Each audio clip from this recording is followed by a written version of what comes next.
So do either of you have thoughts? Do you intend to move in to find Rosnacy essentially in his last bastion, or are you all looking to effectively like hold this position and more or less like speak to the Yuan-Ti to notify Fentaza that your mission was successful? Yeah, part of Jarek wants to finish things off and go after Ross to see, but he's also cognizant that given his weakened state, um, you know, and we don't doesn't know exactly what final little tricks Ross to see might have up his sleeve, and we have the kind of the larger issue to deal with, so he's kind of reluctantly putting aside his own kind of desire for um, uh, personal animus towards Rastasi, and he's kind of willing to, at this point, leave things to Fantaza, unless Taryn has kind of. I mean, if Taryn wants to go after Rastasi, Jarek will, of course, go with him.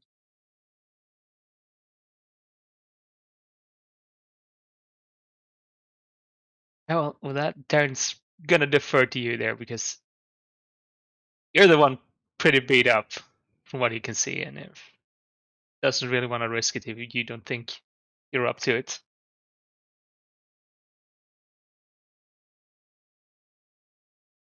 Yeah, so this we've killed Seklik, and Ozzy says that was the primary objective. Without his supporters, I don't think seems Rastasi won't cause her undue trouble. So thus we should focus our attention once again on the matter of the cubes. Yeah, you should remember that the cubes are the important part here. It's not Rosnesi.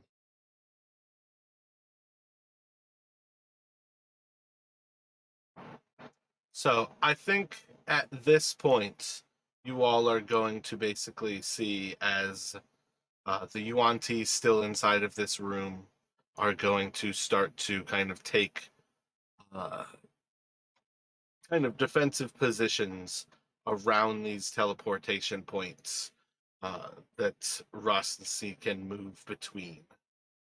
Eventually, once they kind of take that, you kind of still have Eku over by the actual like secret location there.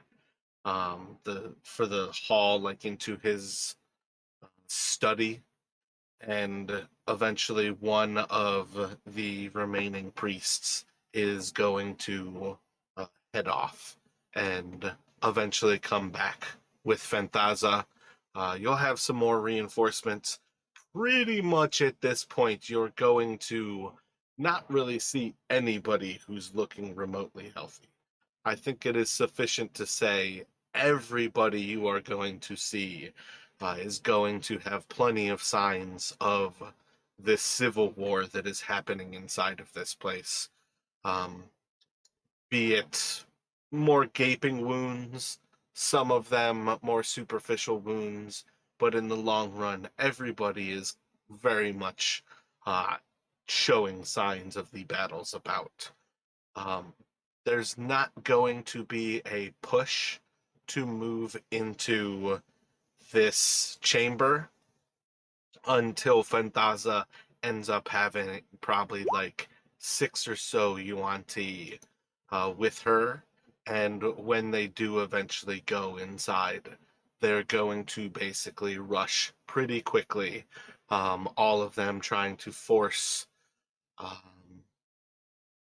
think you'll probably even see some of them actually turning into their snake form, where they shapeshift into like small vipers, so they can actually cover that ground before expanding back out into their more humanoid forms, so they can pass quicker into that little chamber before Fantaza almost like marches in with kind of like the pomp and circumstance of kind of almost like a king returning to power kind of situation. He will move in. I think they are going to close that door behind them, and sometime later, just one of these random soldiers is going to come out with the two remaining cubes in hand.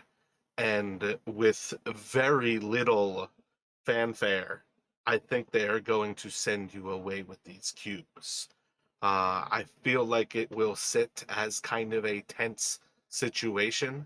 Do you all have any thoughts as they are benefiting from your actions and you are now getting kind of a cold shoulder?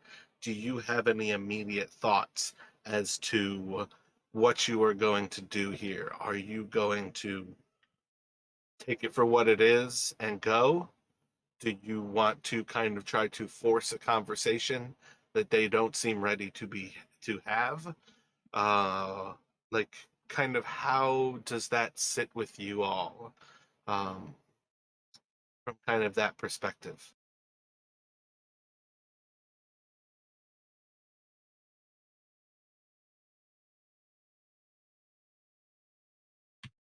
Yeah, I mean, Jarek probably wasn't expecting a whole lot of gratitude. Um, just kind of, you know, this is more of a transactional deal. You know, we needed the cubes.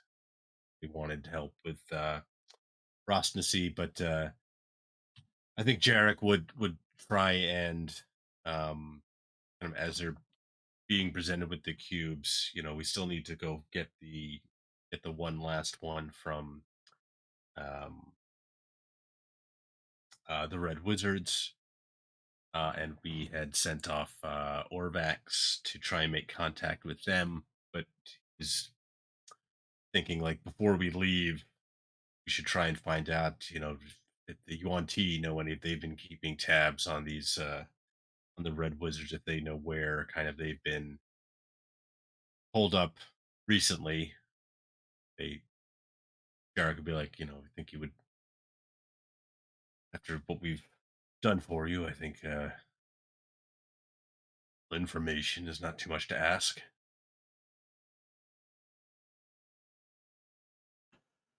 Roll a persuasion for me.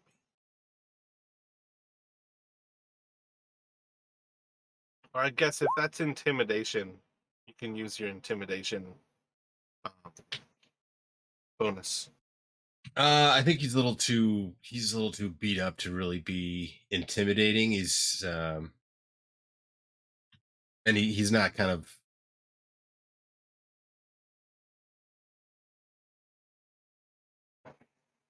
Gotcha. I mean, I can kind of understand that, but that's also one of those things where sometimes the dice display that as well. So if you think that's trying to be intimidating, um, it's fine to use the difference in the proficiency.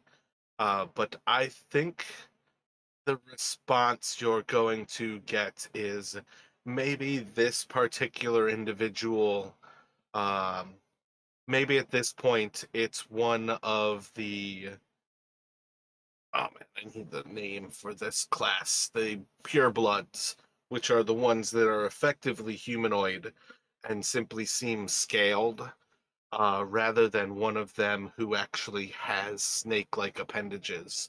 One of the purebloods will kind of like look around and eventually kind of approaching one of the priests, kind of return with that priest and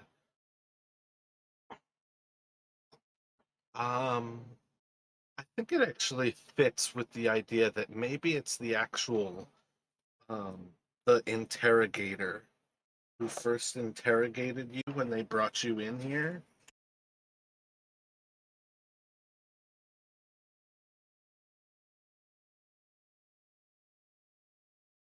I feel like his name starts with a T. I'm not sure if you guys ever even got his name, but at very least, I think Taryn would recognize him the most. Oh, it might be Yaru. Yeah, again, I'm not entirely sure if you guys actually got a name from that figure, but it would be the person who interrogated you all the first time when you were brought into and locked into those like stone bells that were set into the ground. And this figure would kind of return to you, and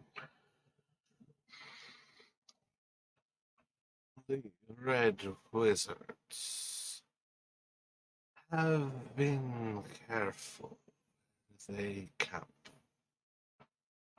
They seem to rest inside their magics, abandoning the traditional ways of your people with the assailing of their camp.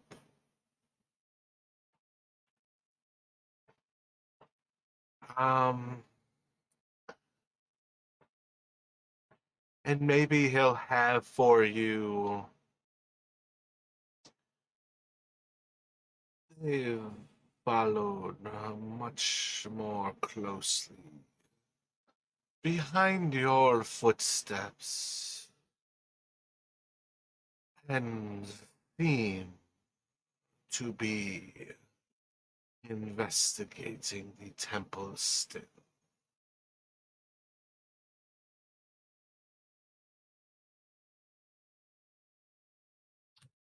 Jarek will nod. Kind of. Yeah, he probably won't. Yeah, probably wouldn't actually say anything, but he would kind of nod in recognition for that little bit of information.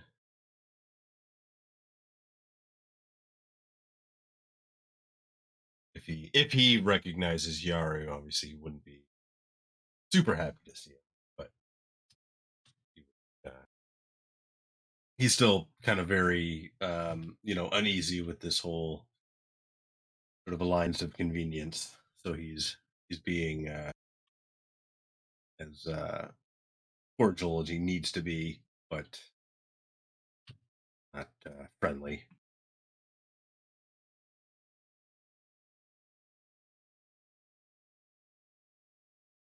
But I think he would also say like, well, we once we have the we will once we have the last cube, return here and fetch the crown as promised.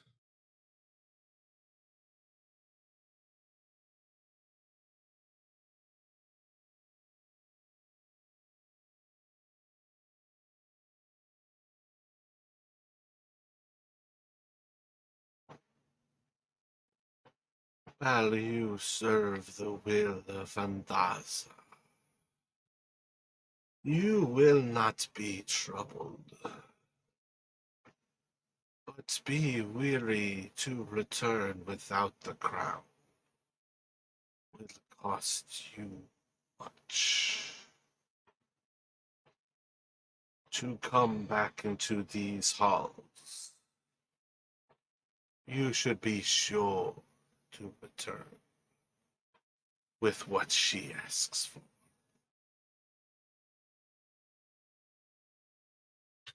Jarek's jaw will clench a bit, but he'll give like a little kind of curt nod of understanding.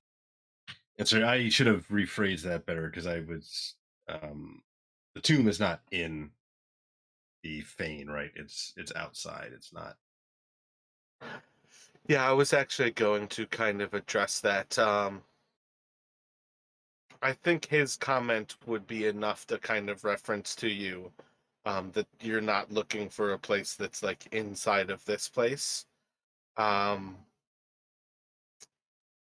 and I'm trying to think.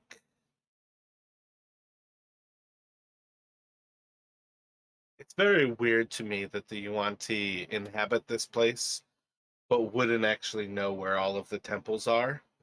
I feel like the Yuan-Ti didn't really put too much effort into finding the temples. It's a very weird thing. I feel like it's a big plot hole. But that's all aside.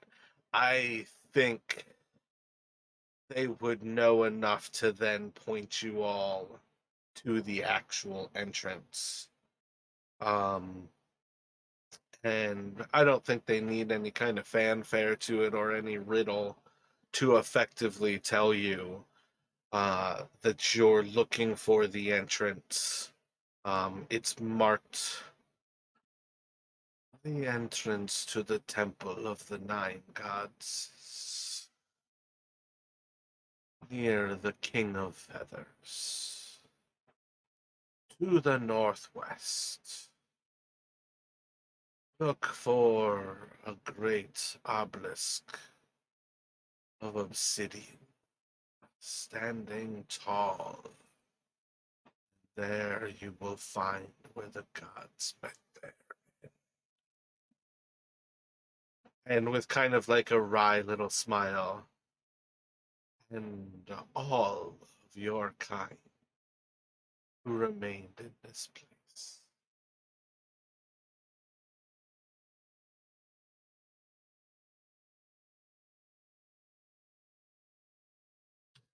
Jarek will nod again, and then he'll kind of turn towards Taryn, um, I'm waiting to see if he has questions.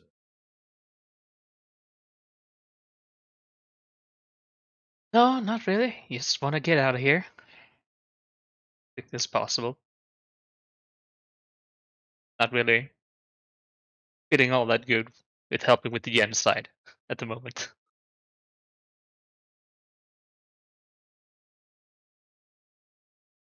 Oh well, what was basically a genocide.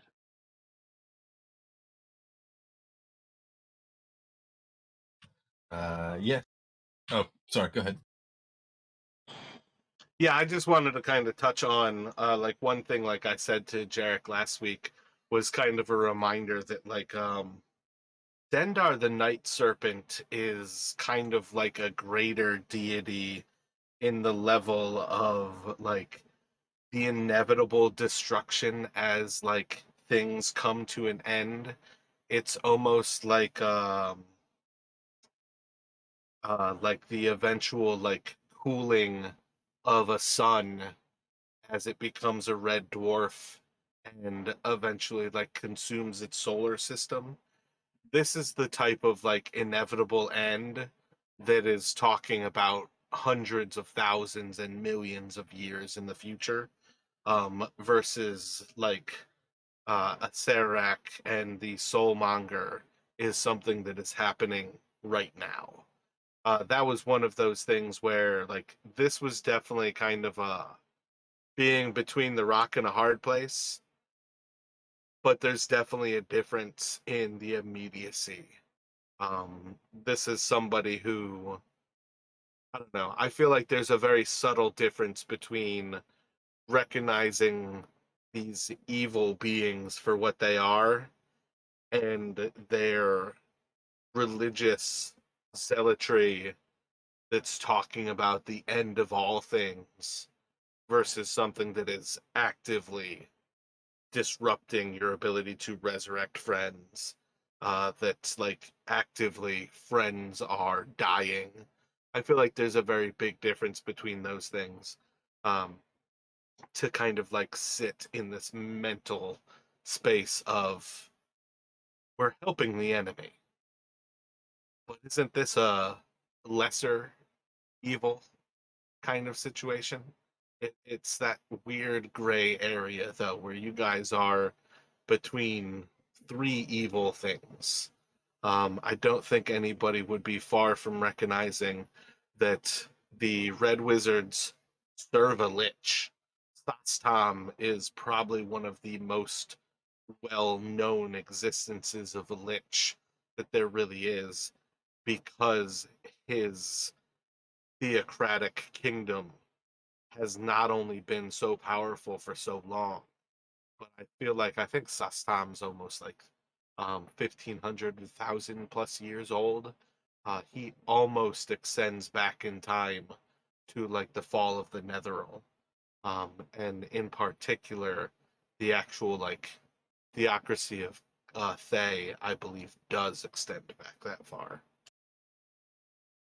But it's kind of like a weird moment where you've got like a lich, and a god who consumes all things.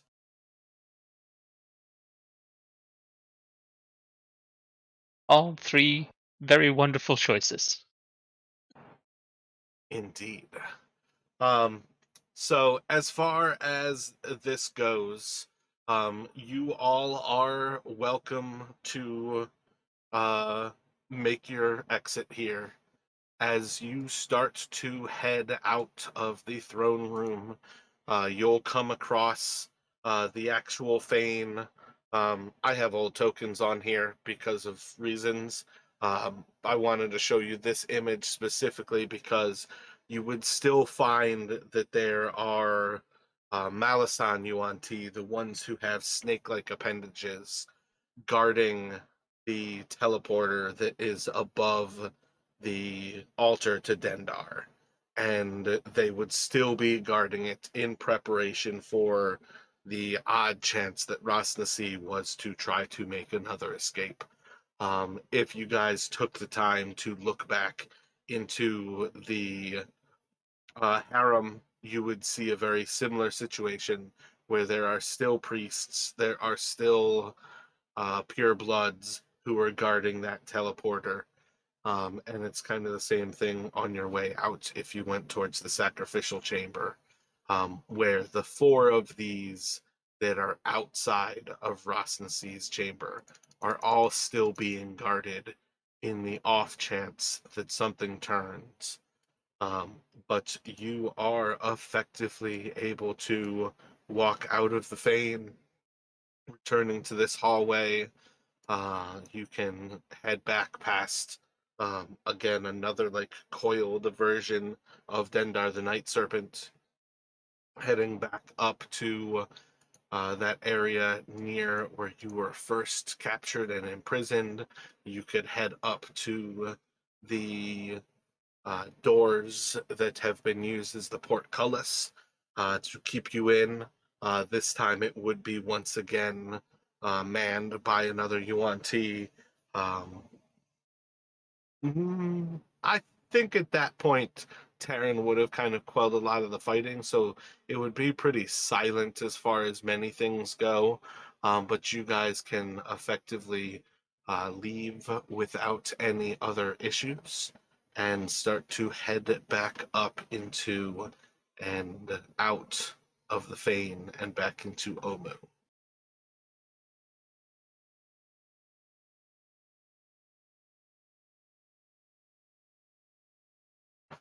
So you would be once again making your actual exit kind of on this north side of the Temple District. I didn't actually think to look up. I know we made a plan for a particular day when we would revisit with I know Justin said his name. I don't even have his name in my notes for today. Yeah, Orvax. I think Orvax, we yeah. had, when we took our leave of him, we had agreed 2 high suns from then we were going to meet again on the plan to meet again on the stone highway near the river. Okay, So that's like the to the circle that I've got there, just southwest. south Yep. of Bunk. Yes. Yep.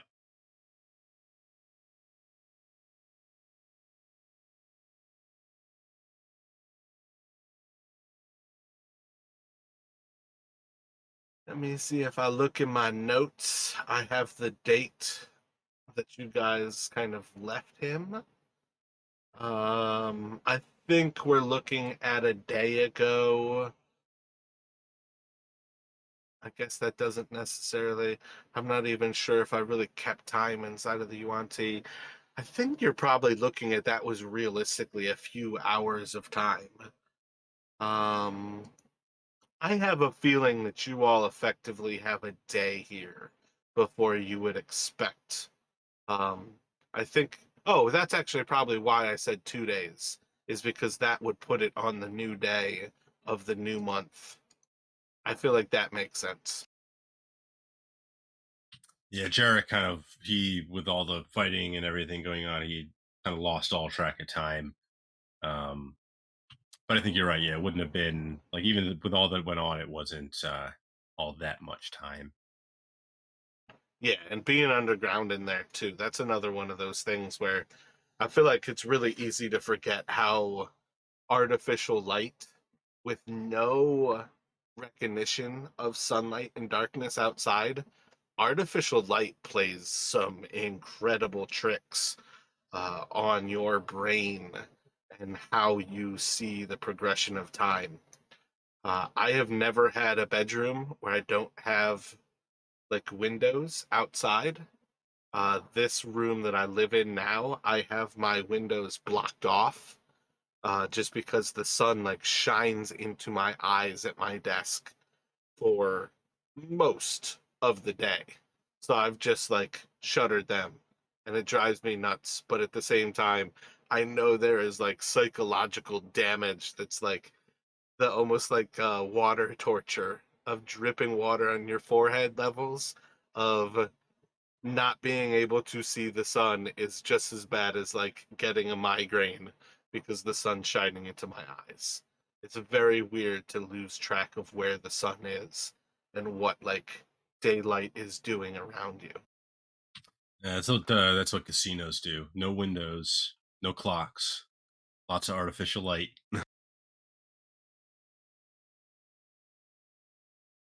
Yeah. Yeah, I know that's right. Sorry, I just have cut it. I'm gonna warn right here, 'cause I might get a power outage because there's a very heavy storm right above me right now.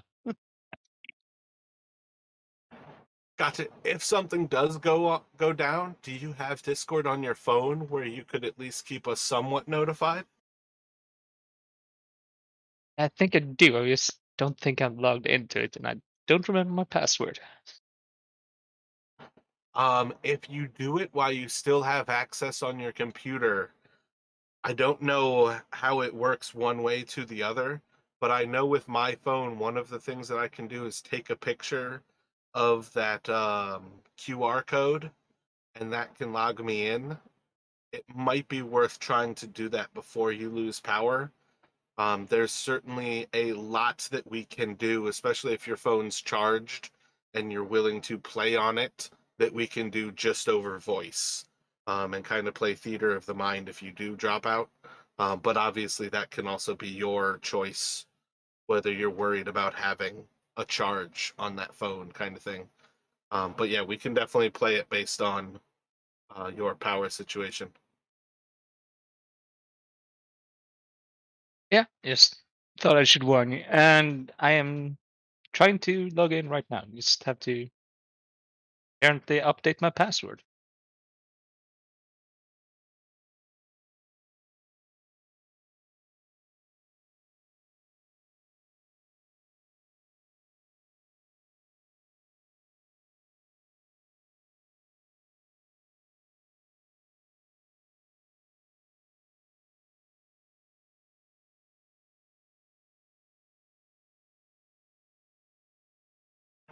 Yeah, I had a crazy thunderstorm pass over me yesterday during our Order the Storm session, and I almost did that same warning.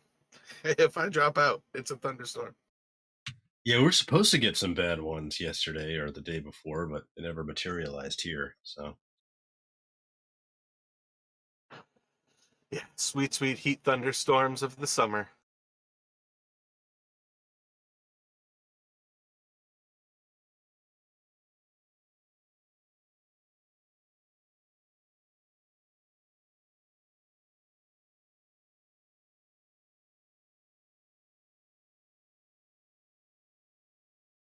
Excellent. Get logged out when I did that. Yeah, now I can get in on the phone if it happens though. Yeah, there's a lot of potential for today at very least that we can do a lot just simply theater of the mind if something does kind of go down. Um, just because, like, in all honesty, this is one of those things where there's a lot of choices for where you guys go because this is kind of like a transitory game between you're kind of locking down these cubes and starting to move closer and closer. to the Tomb of the Nine Gods. So, as far as things go, again, I placed Eku inside of kind of the royal area where the Yuan Ti is beneath the temple. You guys now can recognize that the entrance to the Temple of the Nine Gods or to the Tomb of the Nine Gods is somewhere up in that northwestern corner, over effectively near where you have already come across the King of Feathers, which is basically to say it is somewhere north of, I think that is Wango's temple, the Sioux spirit, the monkey god. Um, I think that gives you all some of that information there. You have approximately a day.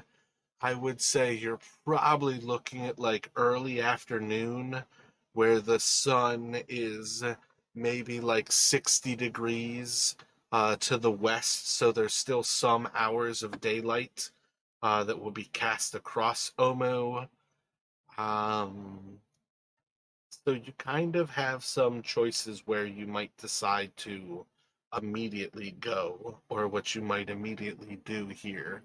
Do you all have thoughts as to what you would do upon kind of stepping back out into the daylight?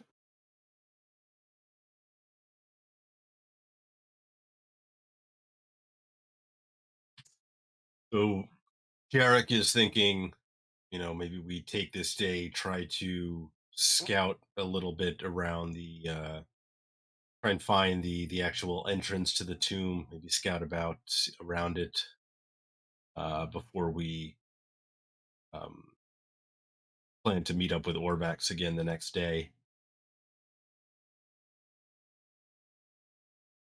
Do you think we could get there and back in a day? It took us quite some time to move around.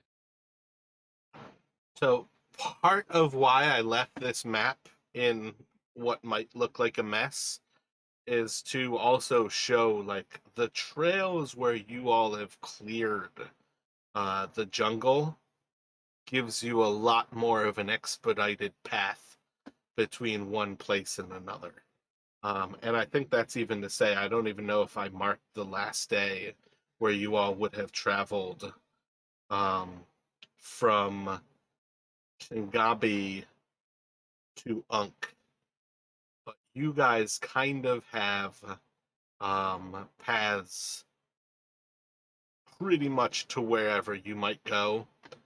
As far as things go, I think it is perfectly fine in kind of the wibbly wobbly idea of how this time has progressed, that you could potentially get there um, and have some daylight, and you could potentially spend some of the morning light searching before you have to basically head back. But yeah, as far as things go, Omu is small. The difficult thing is that most of the time you can't actually move anywhere, especially not with any level of haste. But you guys have done a pretty good job of creating effectively a smooth travel along that north-south line of that highway, and you've got at least kind of a pretty solid east-west between like Unk and Ublaka.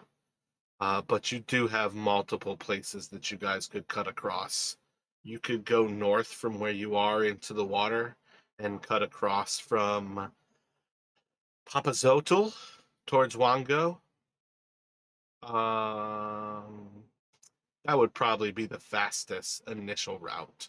It's a little bit more dangerous, as you guys can certainly know, to step into the water than it is to travel in some of the other places a little bit more explicitly out in the open.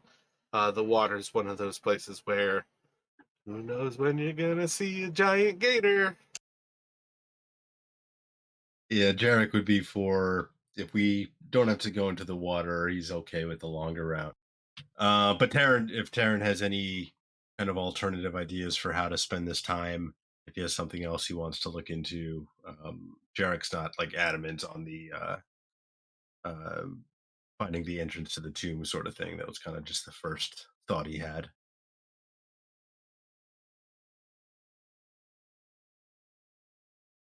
Yeah, no, I don't really have anything else worthwhile to. Yes, scouting out where the tomb entrance is maybe not a bad idea. Nothing else will have a more clear view how to get there.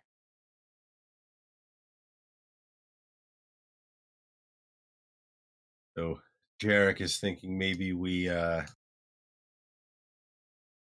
of head back the way we had come, back onto that highway, try and use that fallen tree again, cut over, and then essentially take the that longer highway on the western end. We can take that most of the way up north.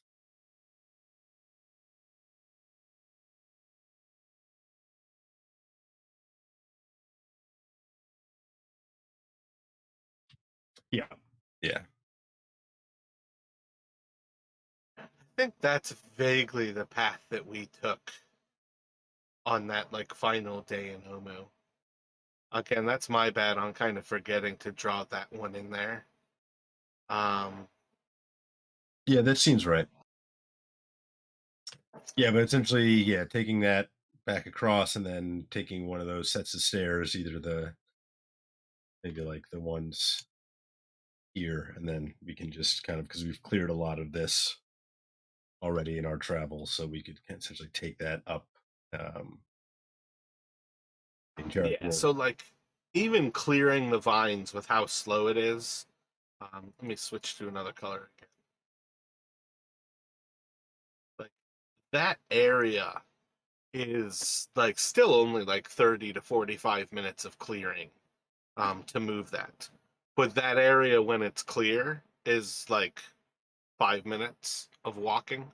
You know what I mean? Like the distances are it's actually to me, like as a DM, it's one of the hardest parts of running Omu is trying to squash the time because of how much effort is supposed to happen in clearing these vines. And one of the other things that I find funny about it is you look at a map like this, and there's, to me, next to no greenery in the city, but you describe it that you can't move like 100 feet without spending a half hour clearing vines. It's kind of discordant to me. Yeah, it almost you almost have to have somebody build like a map where it essentially it starts off covered and then you know uncover the cleared parts as you. That would be way too much Yeah, that was more the trouble weird than it's thing. worth. Yeah, it was definitely the weird thing of like when I was revealing stuff, I could tell that Larry's like looking at the actual map and he's like, yeah, none of these are potential temples. And I'm like, well, you guys have to still search through this place because there's supposed to be vines there. It's not supposed to be as simple as I shouldn't be revealing this map because you're making it too easy on yourselves. Um, but yeah, it's definitely a weird level of kind of what's practical and what's happening.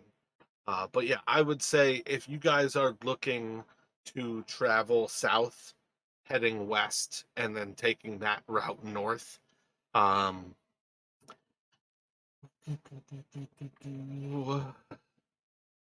that's the type of thing where we're probably looking at maybe like 2 hours of travel before it's going to really slow down on this kind of north end, um, getting to kind of this point here where you've actually kind of left off.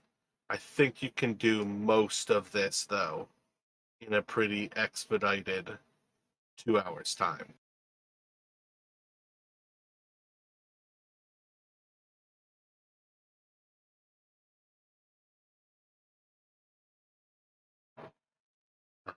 And for what it is worth, let me have the two of you roll a d6, and then can I have each of you roll a d10? first person to roll the d10 is going to be the 100s or the 10s position.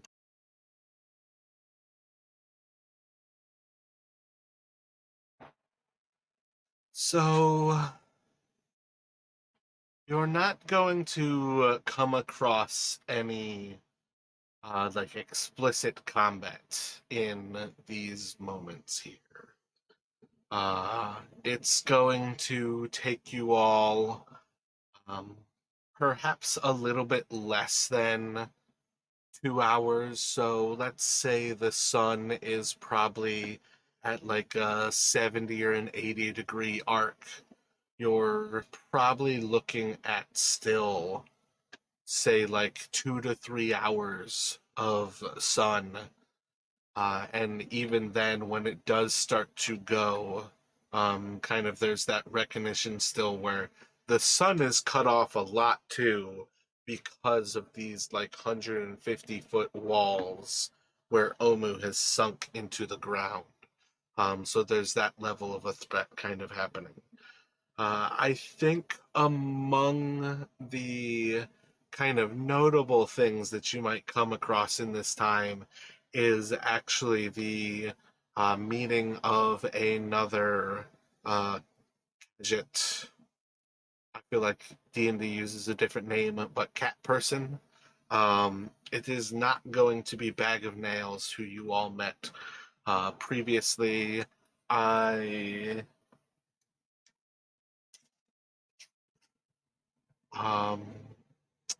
I think this is just going to be somebody who's kind of almost like creeping on you all as you make that crossing this time across the log and seems almost intrigued by your movements.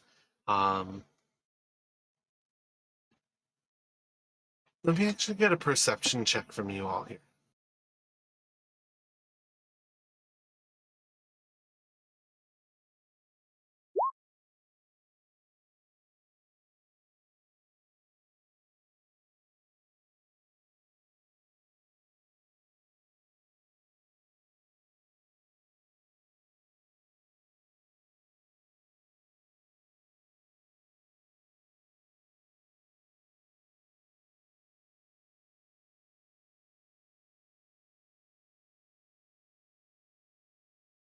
Okay. My bad. Are you still logged in, Chris?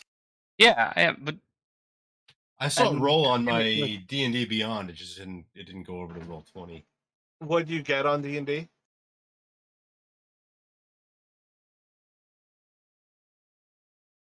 trying to see where it says the rolls and everything. I think like if you go to game log next to Oh, there, a 13. Gotcha. So I'd say on some level, perhaps the crossing is still casual enough for Terran that Terran's going to recognize this feline basically sitting there watching you all in a pretty similar way as to how you all met Bag of Nails. Jarek certainly is a little bit less inclined to be paying attention to his surroundings, regardless of the safety of a rope. The waterfall into a lava pit is still a imminent threat enough that it kind of closes off your mind to just tunnel vision of getting across this log. But you're going to have this creature just that's kind of like sitting there watching you all. It's more or less just perched into a tree near you. Doesn't seem to be doing anything other than almost lounging for a few moments. You can see it kind of like lick a few like wounds, maybe like licking some blood off of its paw, but otherwise is just kind of watching you, Taryn, as you've basically crossed this log, thrown the ropes back. I think the last time you guys did like a few ropes to actually steady yourselves, like with two handhelds kind of thing, but effectively doing that same thing to cross back over. You find this time you have somebody who's watching. Do you have any thoughts, Taryn, when you do recognize this cat person?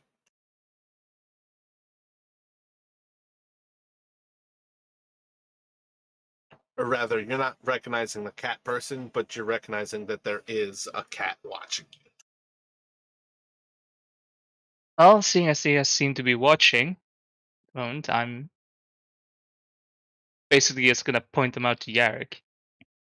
And as I do so, I'm gonna try to keep an eye on them to see if they do anything as I point out where they are to Yarrick.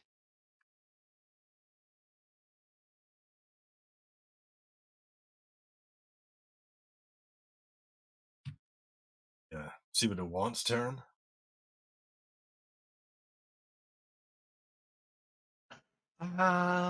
Probably kind of just like winks to you almost. It's not wearing like a hat to like be a tip of the hat, but maybe just something to the effect of just kind of like passing a recognition off to you. Um, just kind of another sign this thing isn't necessarily a threat. This thing is also not necessarily an ally. It's just a weird kind of moment. Maybe like 50 or so feet off to kind of like the northwest of the crossing.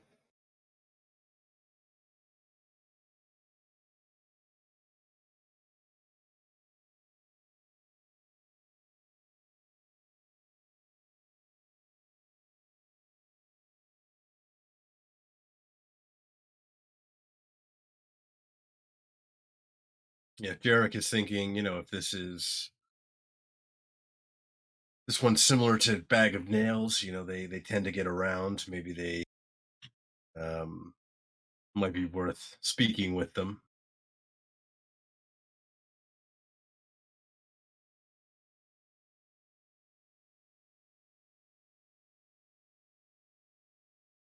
I mean, yeah, sure.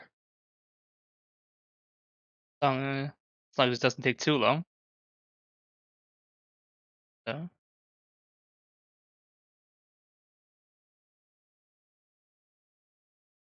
To Jarek after Taryn's able to kind of point out the tabaxi because yeah, he was focused on not falling off the log.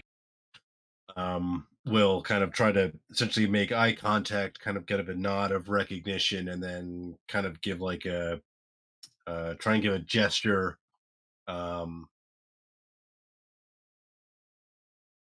like almost like kind of pointing to might be like kind of pointing off towards a spot, kind of between where it is and where it's watching them from and where they are. Um,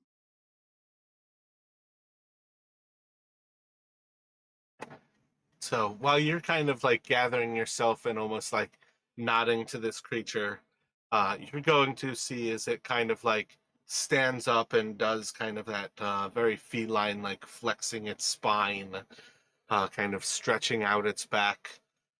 And as it kind of looks to you while you're like untying your ropes, getting everybody else across this little path, it's simply going to kind of like be stretching. And you'll see as it like puts one arm across its like throat and kind of like reaches out and it pulls in that elbow with its other arm.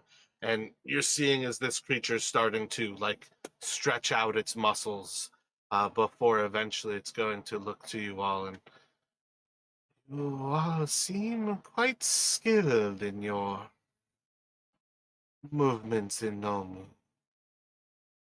Rare for your kind.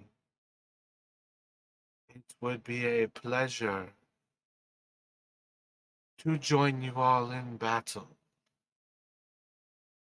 And just kind of like assuming there is a change in demeanor in just that word of battle, you're going to see where it very quickly kind of like reaches out a paw and just kind of putting its palm out in kind of like a calming gesture.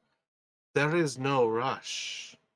Take your time, and when you are ready, I would be pleased to meet you all in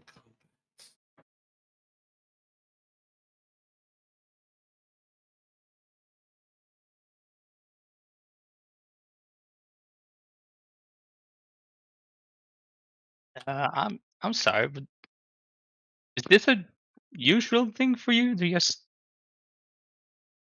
invite people for combat?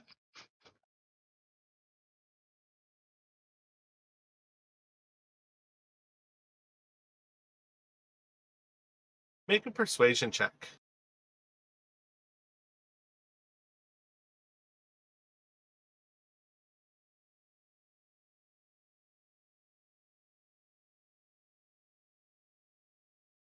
It is our custom for worthy foes to not hide intention. Do you not believe yourselves worthy? And it's gonna kind of like look over you all with like a discerning eye, and you kind of have a moment where it's like second guessing, like, is this a waste of my time? Like, are you all not ready?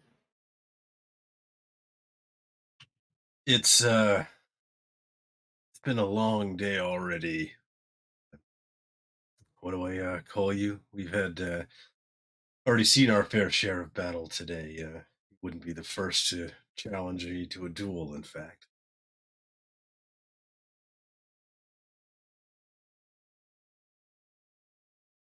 Then perhaps you are more worthy than you look. And it's going to just kind of like dropping its head, um, not quite giving up eye contact with you, but definitely looking deep into this bow. And I think it will name itself. Um, let's go for bent bronze.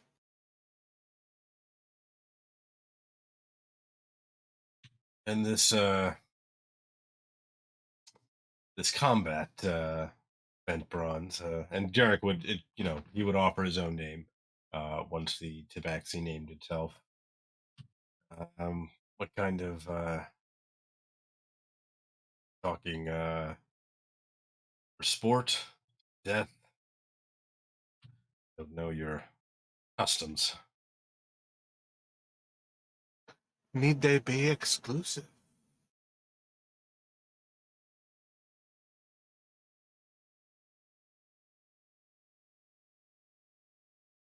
I suppose not. I generally try to avoid fighting for entertainment.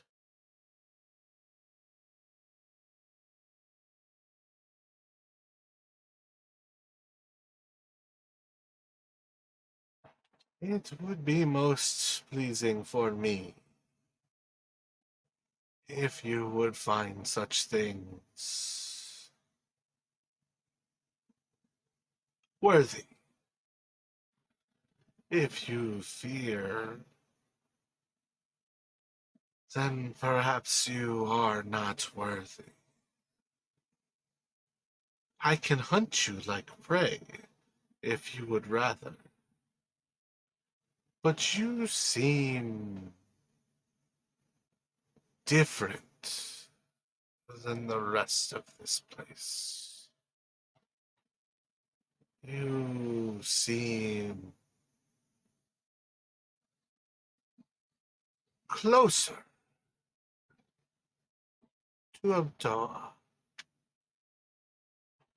more mysterious, more honorable, and less savage. I think we would have fun together. And how wonderful a trophy you could be for me.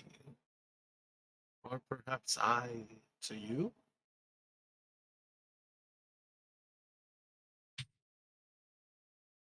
So you'd get your fun. What would we get if we indulged this desire of yours?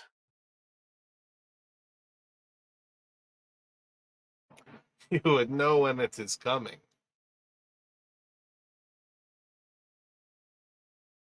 Something to be said for certainty, I suppose.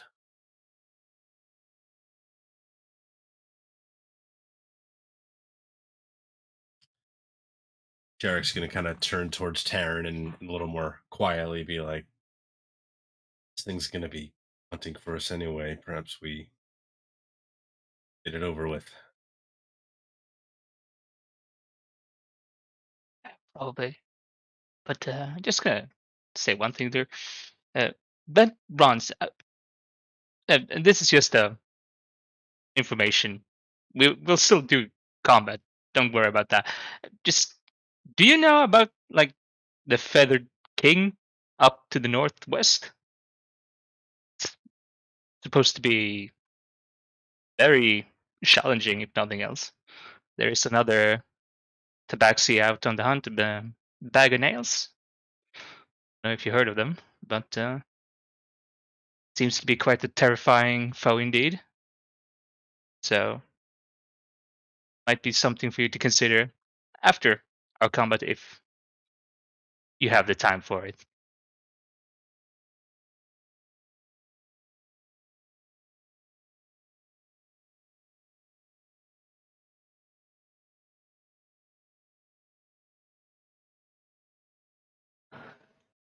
I believe Bag of Nails was quite fortunate to enter combat with this king you speak of. And while Bag of Nails was successful in their conquest, it may be disappointing to know that the Feathered King is not so easily killed. Interestingly, after being killed, it still was able to consume Bag of Nails. I wonder if Bag of Nails was proud of this death. I am not yet sure whether I desire it or not. But you all, you seem more worthy. You're more interesting. You're more curious. The King of Feathers belongs in this place. You do not. And yet you seem destined to be here. It's very interesting to encounter you. There is a way about you, a touch of destiny. I wish to tell my tale with yours. And its tail, while it says that, is going to kind of like wrap around the bow that kind of sits around its back and find ourselves interwoven.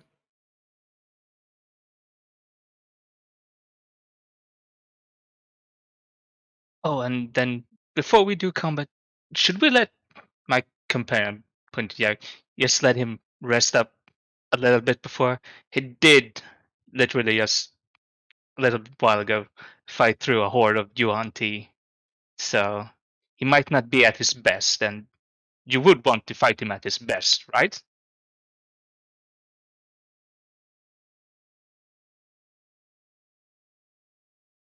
It's kind of like extending out like one of its paws, and you see as it kind of like makes like a little bit of a motion with its fingers to like draw those claws like out of the paw.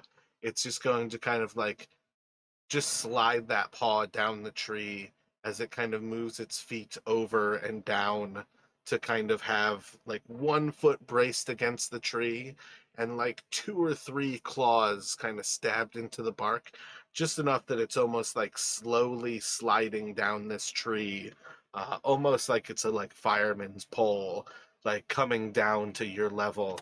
It's just going to kind of move over towards you all, and with a couple of sniffs, it's getting a little bit closer, maybe like 10 or 15 feet away, as it's kind of like smelling into the air, kind of nose kind of risen up.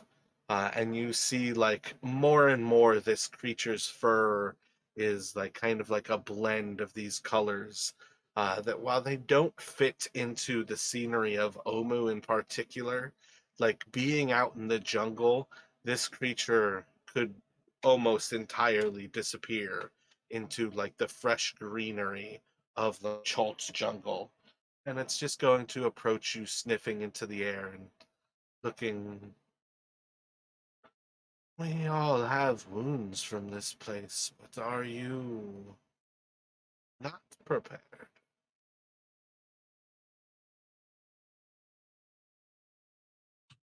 So Jarek is, he did patch up some of the worst of his wounds kind of back in the temple after the fighting was over. Still looking pretty rough, but um he's not willing to he'll kind of like, kind of give like a little nod to Taryn, like, almost like grateful for the effort, but he'll turn his attention to Bent Bronze. I suppose I've got one more fight in me.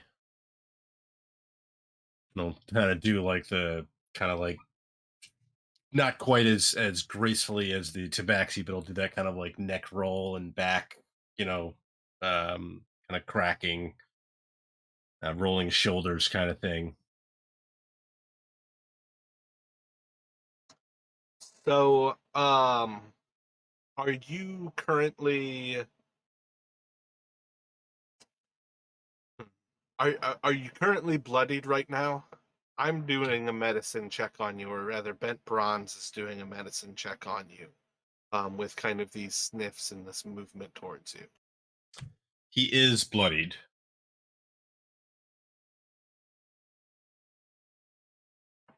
So I think with that statement, you'll kind of get a smile from this creature, and Bent Bronze is just going to look at you.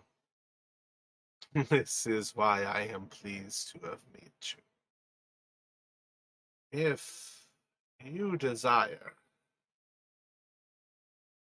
I would prefer you to drink this first. And kind of with like a quick little movement, one of these paws is just going to like reach towards like this side bag that almost sits like on kind of the like outer quad of its upper hind quarter, like of its upper lower leg. And it's going to pull out this glass vial, and it's just going to sit in this open paw. Um, I think as the paw extends to you, you can kind of see that there's a motion of if it extends its arm out fully, those claws like almost automatically extend, but it's like extending out and almost like bouncing back a little bit as the claws kind of like slide back into the paw and effectively out of view, but very much on display.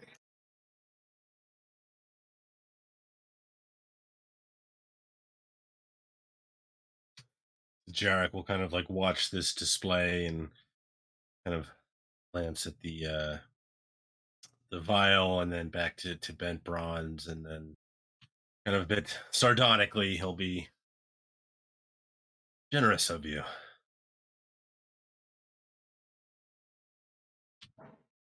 Your friend is correct that the most desirable combat would see you, at very least, approaching things with less wound.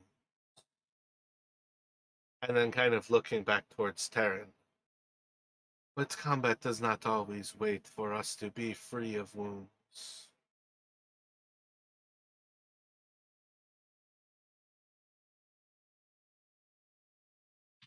So Jarek's gonna kind of turn towards Taryn and kind of like give like a nod, like I'll be fine.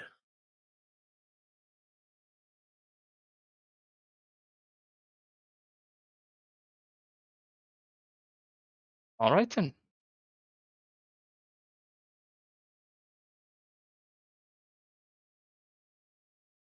So then Jarek will kind of turn back and He'll start to kind of like reach out for the vial, and like as he's doing that, he'll kind of be again looking to bend bronze. And so any rules we need to know about?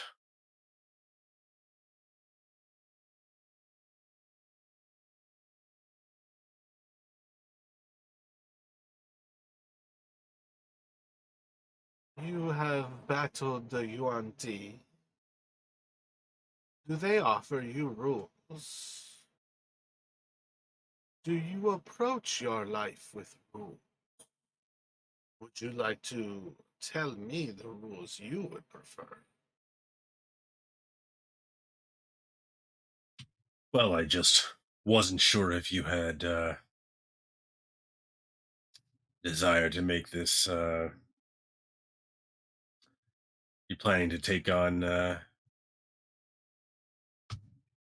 lot of us together? You're looking for a more of a duel. Just trying to get a sense of what we've gotten ourselves into here.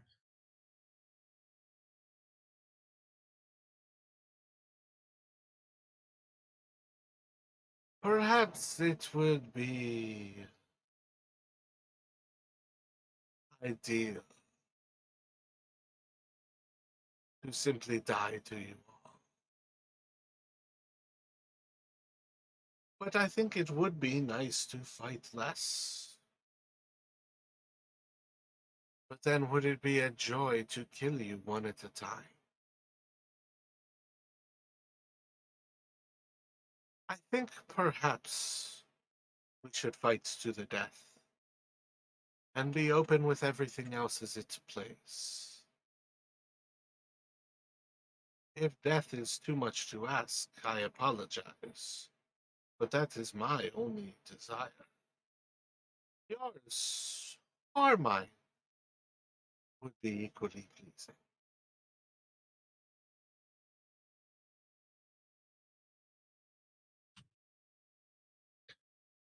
So you seek the glorious death. I've met others feel the same.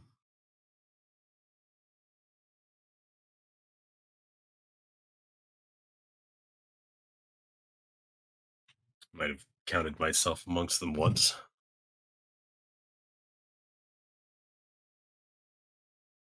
And perhaps it is good that we have met. Do you count yourself still? And it's gonna kind of like tip the vial towards you again. So Jarek will he'll reach out, he'll unstop it or uh and go to down it, and then kind of as he's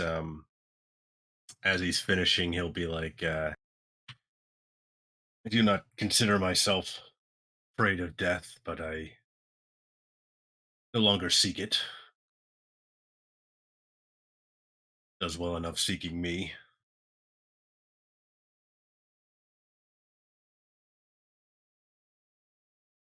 I think you'll find when we reach our end,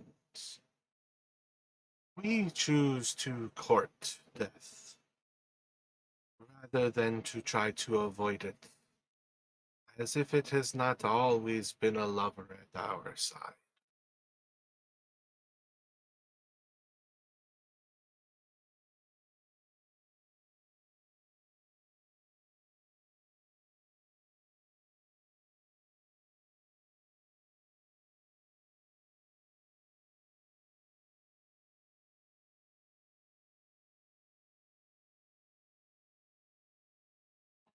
Did you drink the potion? Oh yeah, sorry. Yeah, I should have made that clearer. Yeah, he was going to when it kind of like tipped it towards him again, he was going to unstopper it, drink it, and then he was going to say the part about, he doesn't seek death. It's, he doesn't seek death anymore, but he's not afraid of it. Kind of clarified that. Gotcha. If you would, I lost.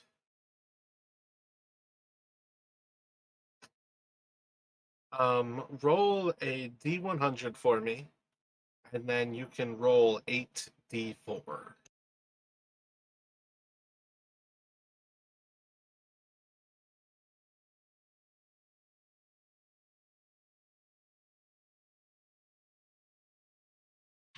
Damn. So when you drink that, you can regain 36 hit points. Yes. You'll see a pretty rapid kind of transformation. His wounds healing up, bruises kind of fading, and he's looking back to he's looking much haler and healthier now after that. Essentially he looks um like brand new almost. Like he hasn't been in a fight. Like it's just like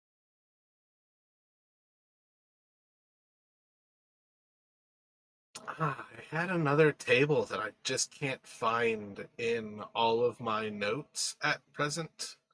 So I think we are going to ignore the D100 for now. And with you drinking the potion, Bent Bronze is going to kind of like leap back and into one of the kind of like raised positions, like inside of a tree, kind of above you all, but still maybe like 20 or so feet away, and kind of looking across and making eye contact with effectively the five of you at this point. Like the two of you and your retainers, as well as if you all would like Eku. And Bent Bronze will look to you all and say, "So it begins." yeah, I'm not sure how Eku would feel about kind of like a fight to the death for almost like entertainment. Like in a sense, we're defending ourselves because it's told us Ben Bronze has told us he'll just hunt us anyway. But I'm not sure if you'd want to be too directly involved. Um, that's just the sense that I get. I was vaguely thinking when you were asking about the rules, to have Bent Bronze kind of call her out as not part of the challenge, and perhaps in a way where it's effectively something like, your friend's nature is different from the rest of you. He's closer to Abdar, and I do not believe you are meant to be a part of this. But the four of you, I believe we could be great together.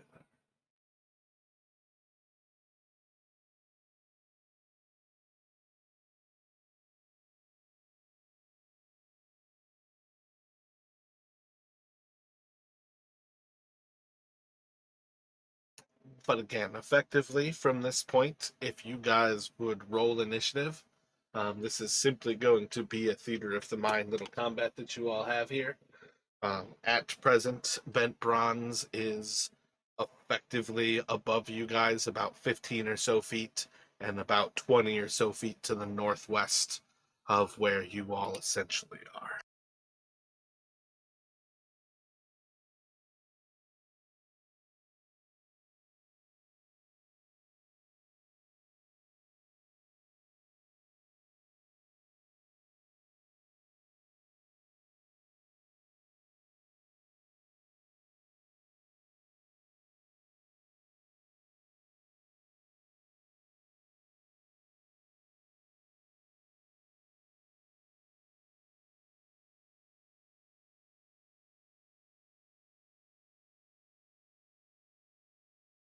So, Taryn, you, sir, can start off. What would you like to do?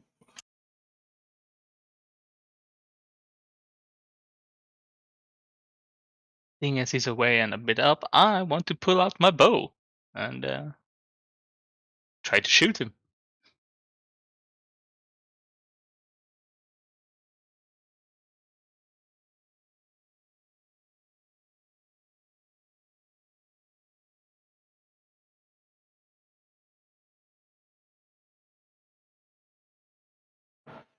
So with a solid kind of prediction of like where his leap is going to kind of sink into this tree, you release this arrow and watch as it basically flies directly to where Bent Bronze is leaping and kind of slides right into the meat of its shoulder.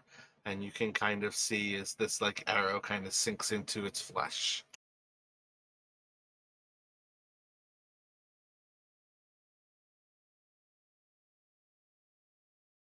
More or less holding your ground there. Do you have any thoughts about moving closer? What kind of things are you doing there? I'm gonna assume that Quinn is next to me, so I'm gonna try to basically step behind her and use my bonus action to hide, and then try to move like what is it, 25 feet I can move, like closer. Try to What's get your stealth bonus? +7.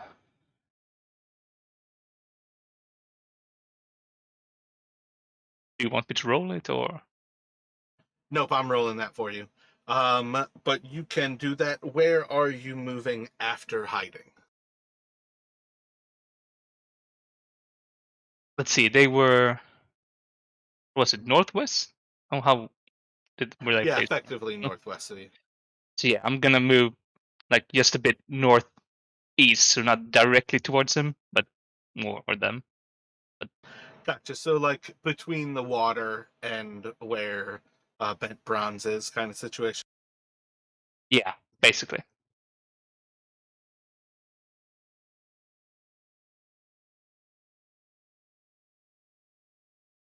And what will Quinn be doing?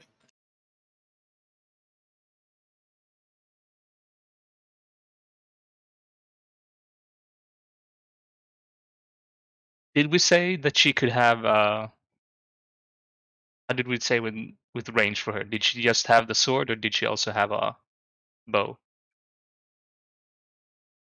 Yeah, you're perfectly fine to have a bow. I don't know if we discussed what bow in particular, but I would say you're good to go with a short bow. Effectively just making an attack and then doing a d6 for damage, plus dex.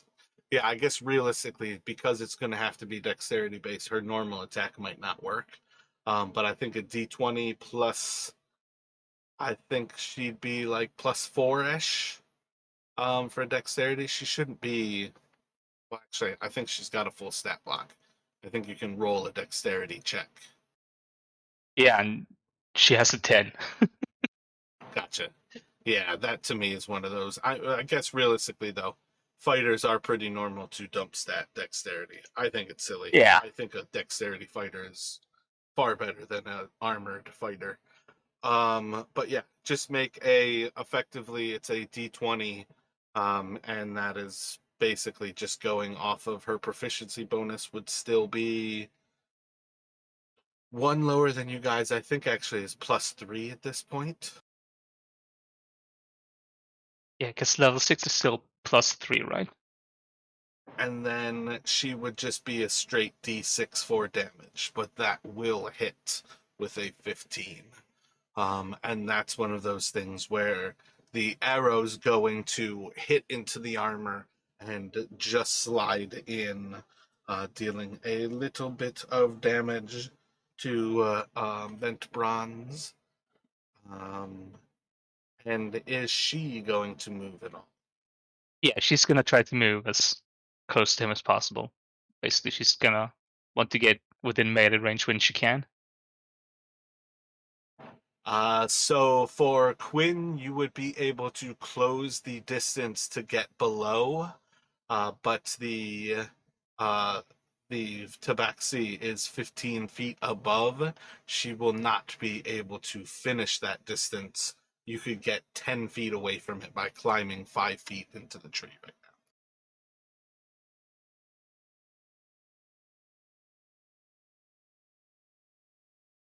But okay, can I climb though with her?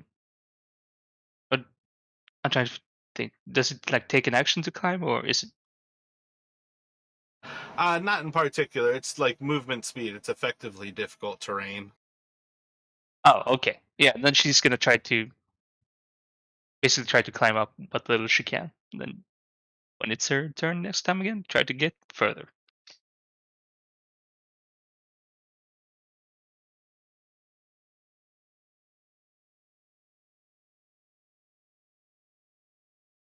And that should be the end of her turn.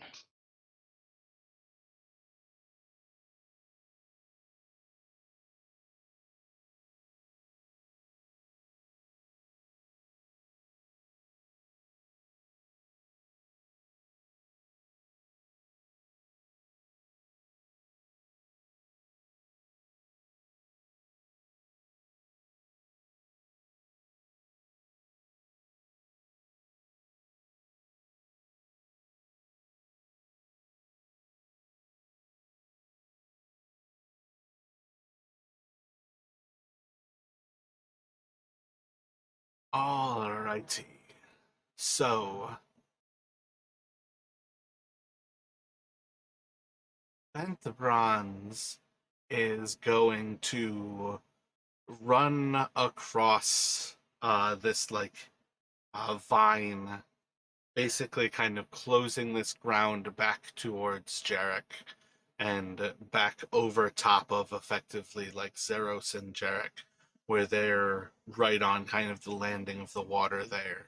And leaping down is going to brandish two short swords as she leaps down, or as they leap down, and is going to slash twice into Jarek, kind of like slamming down on top of and then kind of rolling out behind you.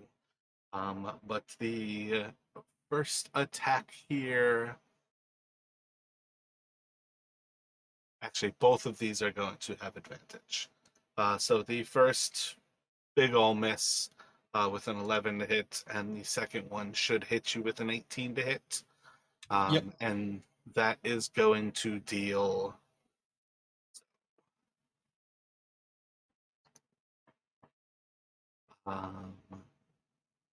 20 piercing damage, and I need you to make a Constitution saving throw.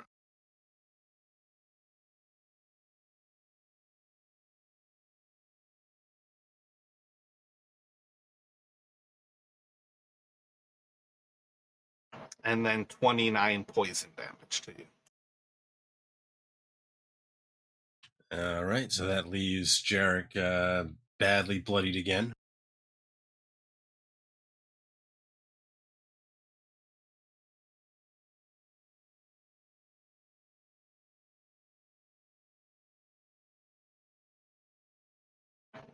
And as she kind of rolls out behind you and kind of like stands back to full height, kind of like right behind you in Zeros, she's simply, or I meant to never actually gender either of the cats. They are simply going to kind of stand tall and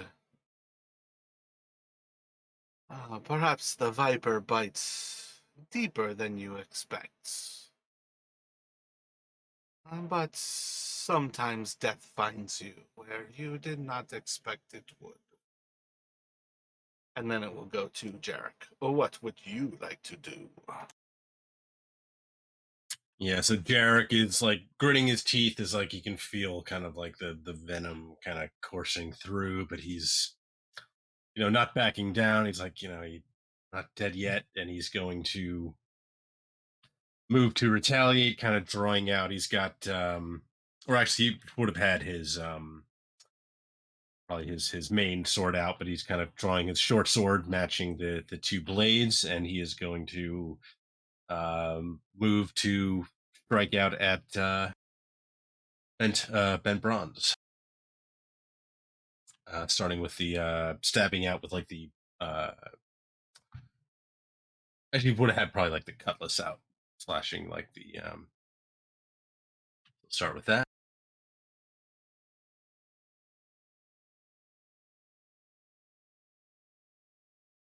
So solid strike there.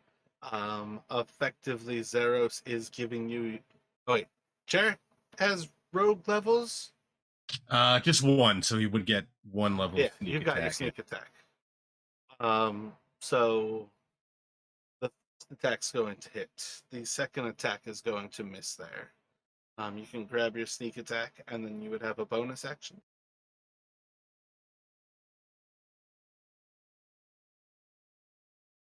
Yeah, and I think he's gonna make that that first one that hit a distracting strike.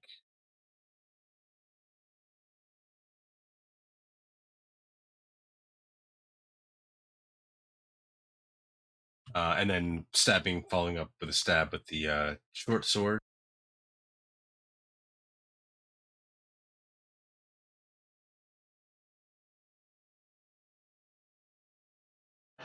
That one it is going to be able to evade.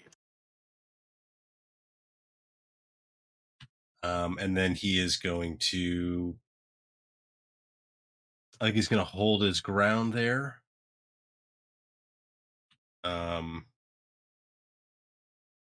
maybe trying, depending on where he's standing, he wants to maneuver. He doesn't want to be with his back to the water if he can, so he'd try to be maneuvering to get, around the other side. But other than that, he's staying close in with the Tabaxi. Gotcha. Yeah, in the long run, you guys aren't necessarily up to the water. It is still taking place near that area. So there's not far that you can go to the east or to the north without encountering water, versus you can basically go west and not encounter water. Yeah, it's more he doesn't want it to have it at his back. And then Zeros,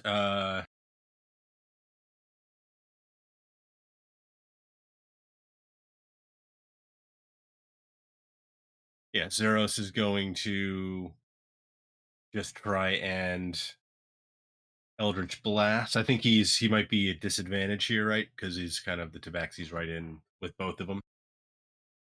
Yeah, without breaking away from the combat, Zeros will be disadvantaged.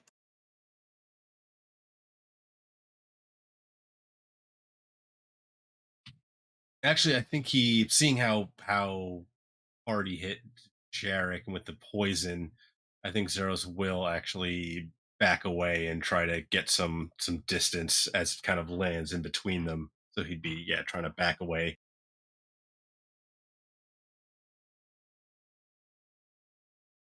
Gotcha. Slashing out, I believe a 15 will hit Zeros. Yep. This would be main hand, so this is going to be for 5 piercing damage, and oh wait. All right, I need you to make a DC 6 Constitution save, and then he's going to simply fail the Constitution against the poison damage. Gotcha. Okay, so he's down to 5, I think.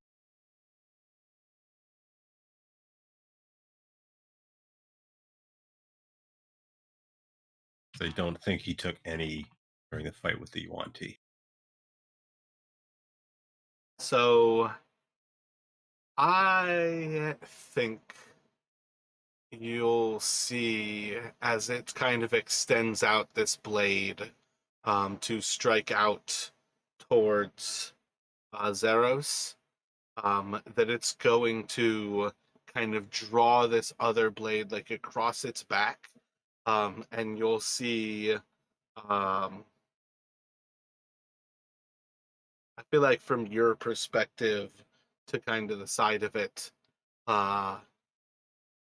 maybe one of those like yellow flowers that you guys have encountered, and it's going to like draw this like the blade that already hit Jarek like across this thing, and you're going to kind of see like the moment it is reapplying poison to this blade, like by drawing it through this like husk of a plant. And it should go to Zeros. You have cleared yourself from combat. You can make those attacks just normal then. First one, second one, both of those are going to hit for another 15 damage. And Zeros would try to get kind of as much room as he can. He's not going to like try to get like, once the he won't try to get through like any like jungle, but like if there's 10 feet of clearing before it gets like thick again, he would try to just put as much distance as he can, basically. Yeah, like Zeros could get to where Quinn is without much of a problem. You could move to the north and get closer to the water's edge if you head directly north. Otherwise, simply running like beyond Jarek and to the west. But right now, kind of, you've got the water to your east. You can't run far that way. You could run kind of however long you would like towards the north before you're probably going to get to the water about the max of that distance. Quinn is about 20 feet to the northwest of you, or Jarek is effectively 5 feet to the west of you. Yeah, I think he'd go back towards Quinn. Gotcha.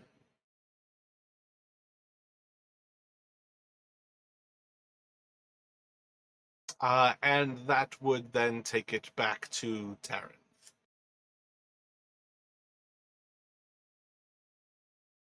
Yeah, then Terran would take another shot with his bow. See what happens.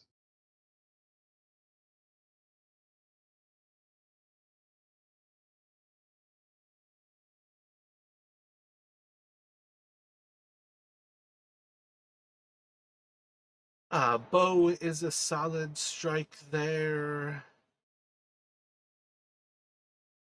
What is the 4 piercing? Oh, okay, you didn't roll the bow there. Oh no, I rolled. Sorry, I think I rolled. Yeah, that's supposed to be. What is it? Your short bow, it should just be a d6. Yeah, damage, 1d6. But that sneak attack still works. And I think it's just a 5 plus. still. No, that's just a +4 for the bow. So that should be 1 less. Oh, because they're +1 weapons now. I got you. Yeah. So just roll a d6. So for 18 more damage.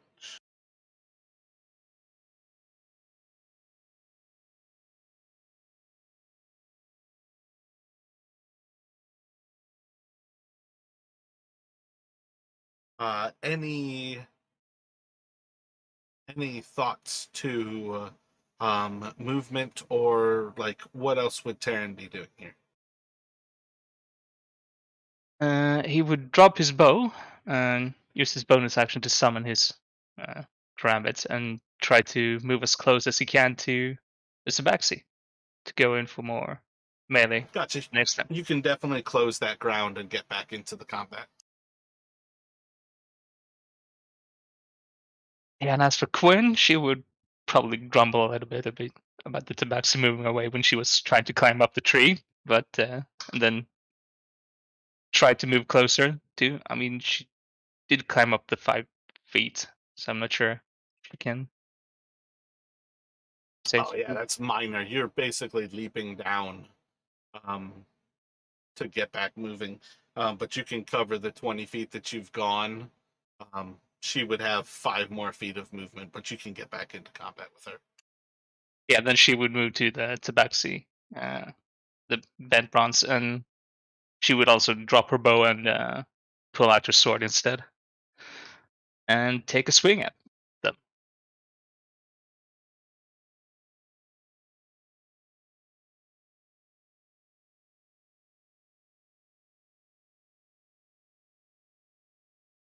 So, kind of parrying the first attack.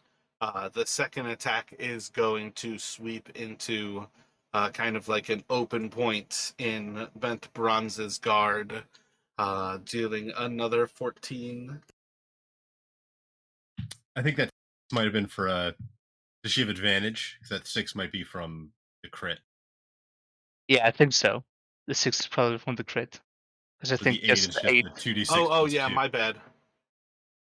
The 8 already includes 2d6, right? Yeah, okay. Yeah, so for another 8 there. Technically, I think the way things played out, actually, Zeros had advantage on his first shot. I don't think that changed anything. But yeah. And then Yeah, also that technically used Terran up had the advantage. yeah the first Eldritch Blast used up the advantage from Jarek's maneuver. Yeah.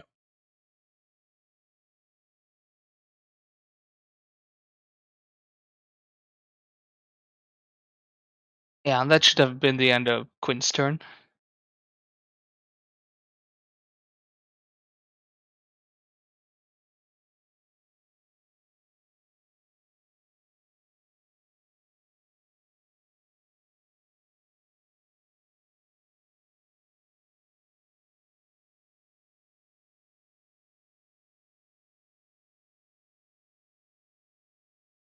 So I think at the end of Quinn's turn, Bent Bronze is going to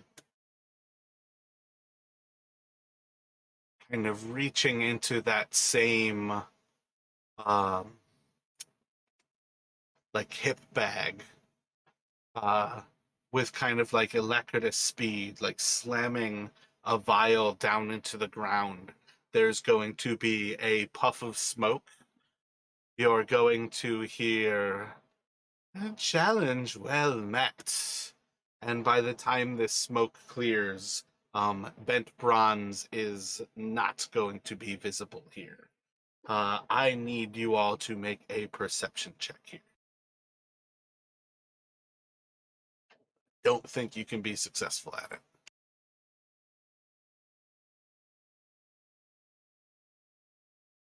So, Max, you're sneaky. the next round of combat is going to go by with you all having no sense of where Bent Bronze is. For what it is worth here, this is up to you guys whether you are going to look to hold actions or whether you are going to do something like trying to take the dodge action or simply whatever other ideas you might have. But at very least, at present, after Terran here, Bent Bronze is effectively gone. What kind of thoughts? I guess realistically, it's going to go to Jarek first. But what is Jarek's thought as Bent Bronze kind of slams down this smoke powder and seems to disappear for the moment? Yeah, Jarek is like, kind of looking around, trying to like peer through the smoke, but he can't see anything. So he's got both his blades still ready, but he is essentially taking defensive action to dodge. Zeros is going to be holding um holding an Eldritch Blast if he spots uh Bent Bronze reappear within range of him.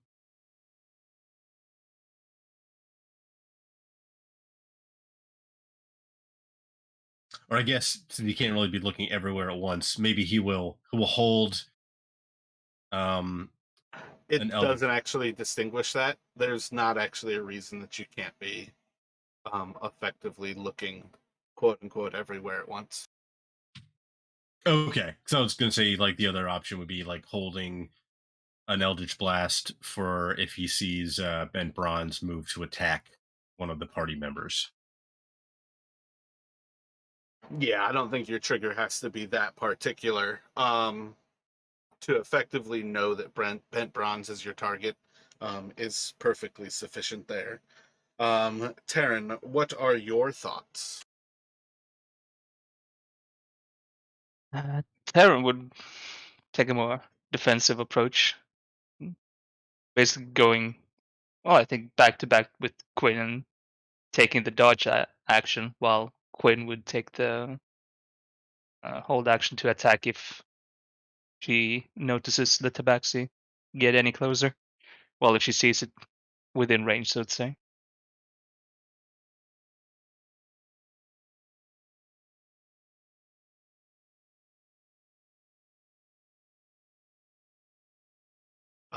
So when it kind of gets back around in this moment, as you all are kind of looking around, there's going to be wisps of movement that are gathering your attention over here, and there's nothing to be seen. And then, like, the little snap of a twig over here, and nothing to be seen. And you're kind of just looking around. There's too many places for this creature to be before, by the time you do spot bent bronze again, once again, this tabaxi is kind of leaping out of the canopy above and is going to smash down on top of Zeros. And the first attack into Zeros, 11 to hit. I feel like that's still a miss. And the second one is going to be a hit. Yeah, 11 does miss. So I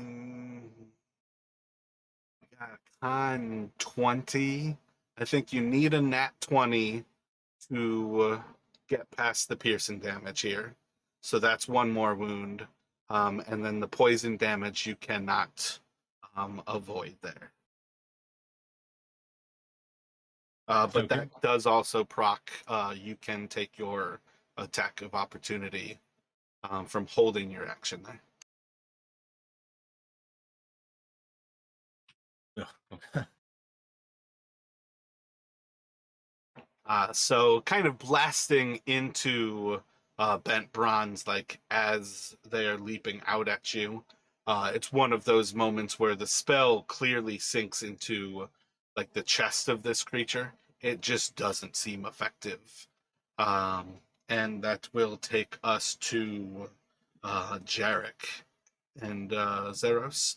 Effectively, right now, I don't see there's anything other than Zeros is like 25 feet away from you to the northwest.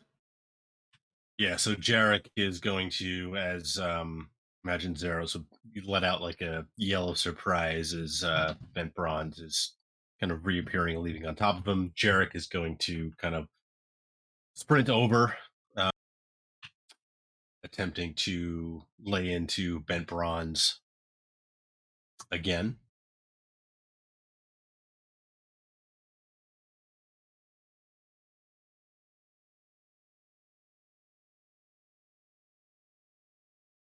So sliding out of the way of the first attack there, and back into the blade, as it's just one of those things where it's moving just a little bit faster than expected with such a light weapon. That is going to slash across, and you are going to see as Bent Bronze is going to collapse to the ground. As far as things go, um, that is effectively going to end this battle here. Bent Bronze is going to kind of, with a little bit of like a smirk and a laugh, kind of spitting up some blood, looking up to the sky to you all, and with kind of a recognition of, oh, it was wise to have brought me to you. It has been a pleasure to die with such a blade as that. I've never seen such a creation. I am pleased to never see anything so beautiful again.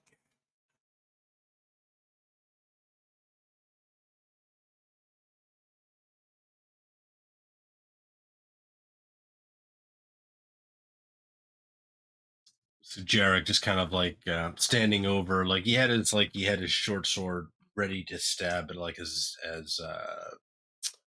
Bent Bronze kind of fell to his magic blade, he kind of like holds it and just like kind of like standing over him, kind of like watching him I bet. I Walking. think that would actually be a perfect instance, actually, for Bent Bronze to almost have like grabbed onto the short sword, and as you start to like stab it into, Bent Bronze would almost like bring it truer, like into an actual organ.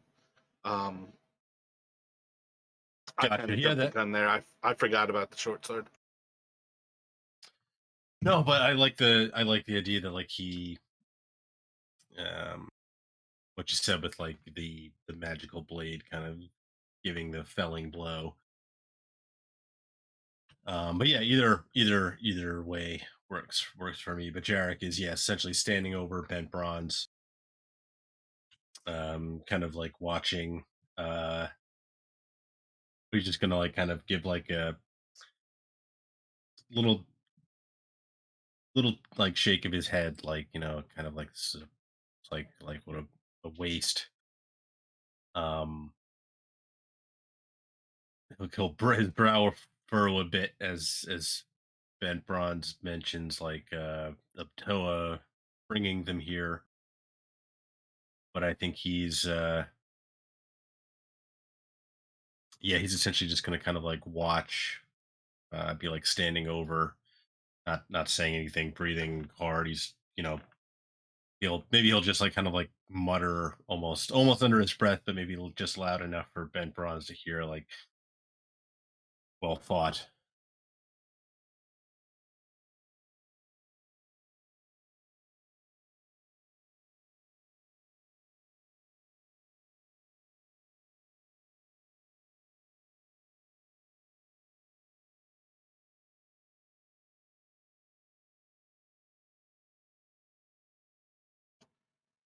I guess maybe I didn't actually discuss it the last time, but I don't think it would be beyond Eku's understanding to recognize this is kind of a regular ritual for the Tabaxi and kind of their end of life. Uh, Effectively, this is their ritual death, is to die in the hunt. Um, I don't think Eku would be inclined to heal this creature. If anybody approached uh, Bent Bronze with something resembling like bandages or healing, I think that same kind of like moment of death is going to be still kind of like thwarted away to. I actually feel like that's actually a better idea with how that short sword would have played out, kind of directing it into their heart, to kind of more thoroughly end themselves. Um, but effectively, I think Eku can be a font of the information, that this is kind of the like the good death for a tabaxi. Um, Not a waste. Or perhaps not a waste in the way cultures vary. It is not always our way to judge one culture from the perspective that we hold. It's easy to forget that the unique things between us are one of the most beautiful parts of this world.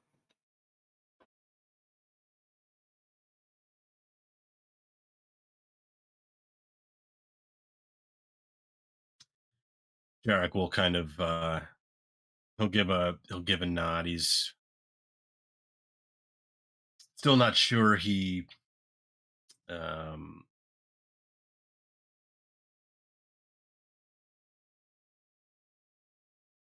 yeah, he'll just kind of nod and kind of be chewing on that.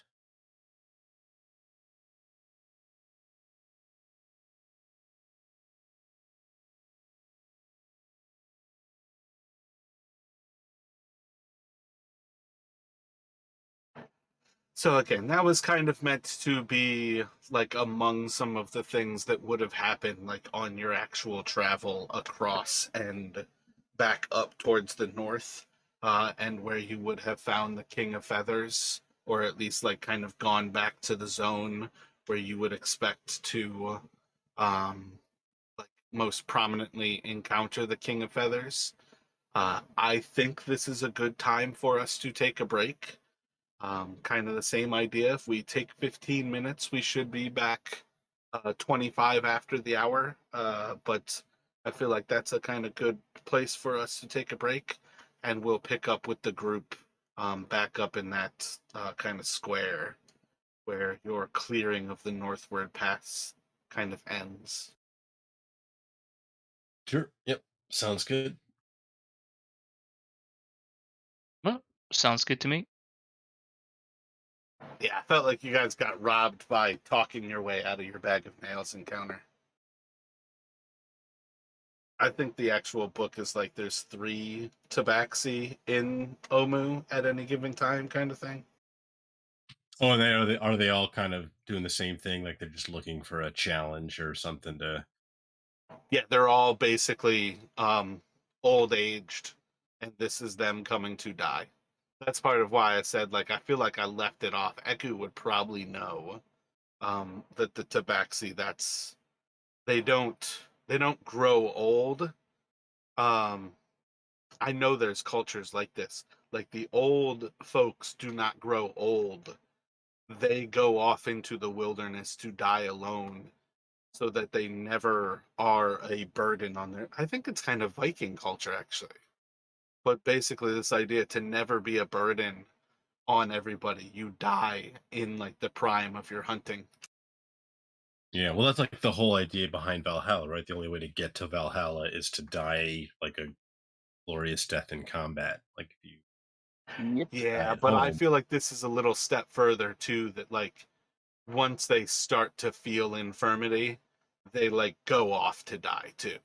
It's not specific. Like I feel like not getting into Valhalla would be the danger of like coming to the end of a campaign because all of a sudden, like at the end of a campaign, you're like, fuck, now I've got to survive to the next campaign to die in battle. Um, I feel like there's at least one real world cult. I mean, there's probably more than one real world culture though, where there's definitely that like stigma against old age, and you really do want to like leave your culture behind so you're never a burden to the young. I remember reading about like one. I think it was like a small tribe of people where it was basically like that because they had limited resources. So when you got old, it was just off you go, so we can save the resources for the young and healthy. I was thinking of 2 cultures.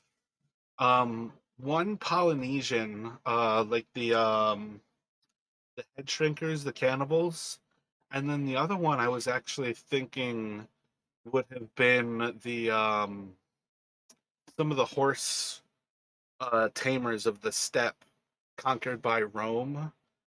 Um, it's not Sumerian, Now, what? Um, but those were the initial 2 before like something told me Viking, but I feel like Viking has too much respect because Odin was an aged like warrior.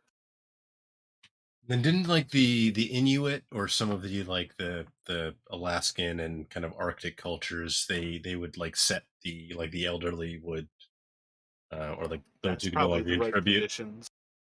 would like go off on their own, like kind of out into, I don't know if they would go to seek like, not so much to seek death, but essentially like with the idea that, yeah, they're not going to survive, but they're, I mean, I don't know a lot about Yeah, it, that but could I feel be like, it where that would almost be one of the cultures where it's definitely a little bit more culturally judged because they're like going out to commit suicide more than to like die in battle.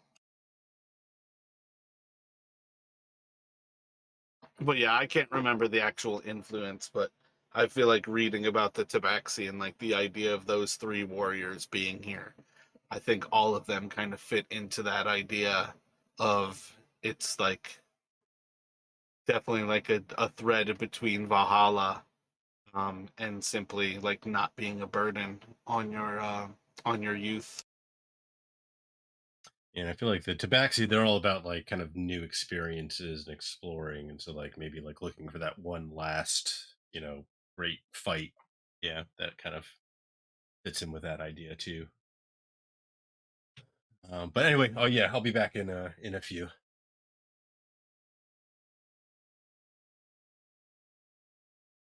Excellent. Yeah, so we can pick back up again just kind of later in that day after you guys are moving along the north-south highway, making your way back along those cleared areas. And we can kind of pick up with you all making decisions from that point in this northwestern corner.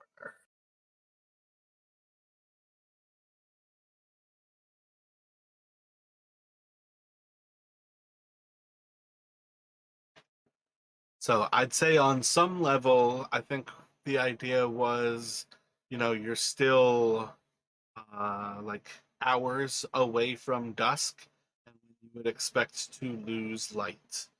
And you all kind of have those decisions on how you want to approach these next few moments here.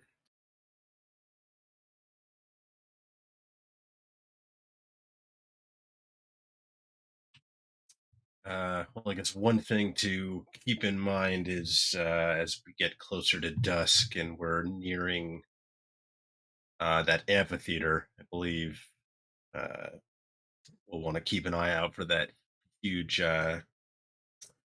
tyrannosaur. 'Cause I think the first time we saw it, it kind of came around dusk, nightfall, or approaching closer to it.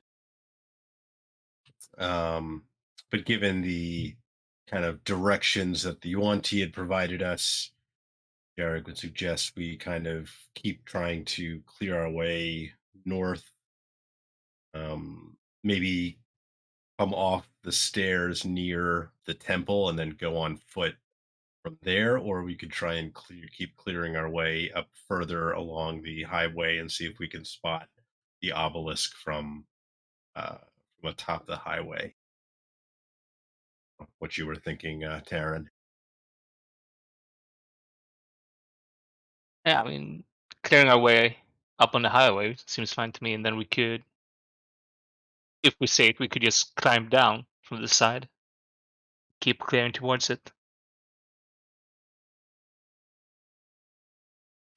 Yeah, that sounds good to Jarek.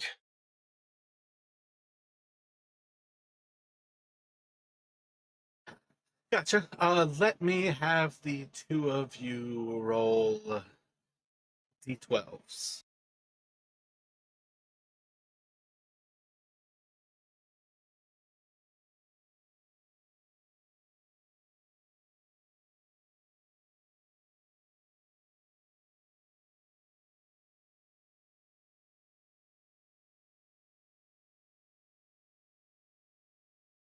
All righty. So while you all are moving along this concourse, you are going to hear the roar of the King of Feathers. It's going to be perhaps far too close than you would ever feel comfortable. And I think within moments of hearing this, you're going to be kind of in that state of like looking in the direction. And then there is going to be a moment where there is nothing in front of you. And all of a sudden, this massive creature is standing in front of you. As far as what this looks like, there's almost going to be like a haze of like flies and kind of like that rot that like sits over a carcass, and kind of that like haze that if you like look through flies and gnats into like the setting sun, you're going to be kind of like staring through, like almost again, like kind of looking off into the distance and all of a sudden there's like this rise of like flies and gnats and like this smell of rot, and then inside of that there is this dinosaur here. For what it is worth, here you're seeing the tail end of Misty Step, like mechanically this dinosaur is teleporting to right in front of you. And I'm going to have you guys roll initiative. I think for this one, we're going to put you on just like a generic battle map, which I don't have prepared, but Holy hell, a fucking teleporting Tyrannosaurus. What the fuck? Undead teleporting Tyrannosaurus.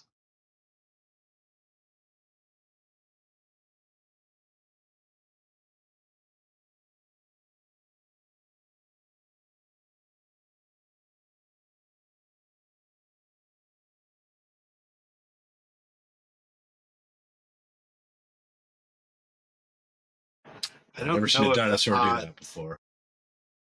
What was that? Oh, so no, I was just saying, never seen a dinosaur do that before.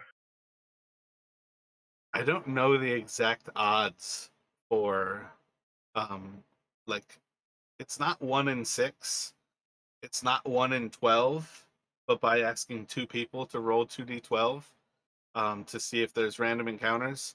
I've just always liked that system of kind of asking for a certain number. Once I heard about that one, I absolutely love that idea of allowing random encounters to be like from your rolls kind of thing.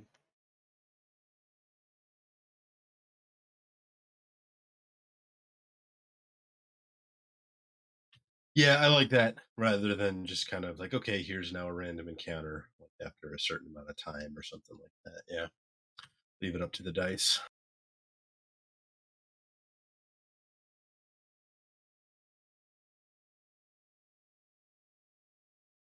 So I like the idea of doing this on the actual highway.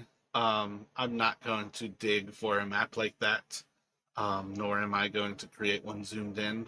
I just kind of want to put this in front of you all, so you can see much more. I don't think this combat needs it any more than the Bag of Nails combat needs it. Part of why I'd like Theater of the Mind is simply because you get to simply decide, like, I'd like to run towards it. You get there. I'd like to run up to the tree. Well, the cat can move faster than Quinn can, so she can get there, but there's still going to be distance between you. But this will basically, I think, make it a little bit more comfortable to face what is at least built up to be a crazy badass creature and has a sweet, sweet entrance.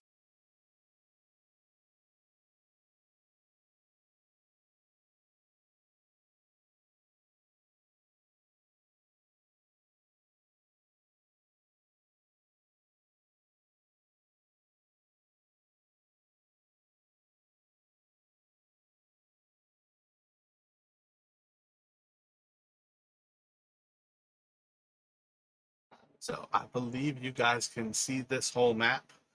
This doesn't have to be where the dinosaur is currently going to be, but effectively you all are about to fight with yourselves being in a tight formation with this creature already. Yeah, I was gonna ask, like, are we essentially like, is it right, like in front? Not gonna put you in a way where you're like immediately in it. It's more or less that this thing is scented onto you, and its way of getting on top of that highway is basically to teleport on top of it. And it's also meant to be kind of a reminder. Escaping this thing once it has you in its sight may not be as easy as simply trying to run away.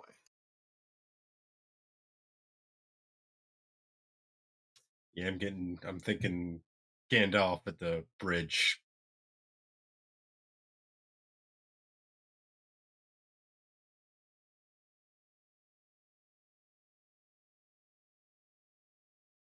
Yeah, sadly, I rolled a 3.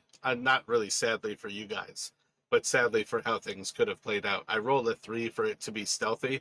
It was not stealthy.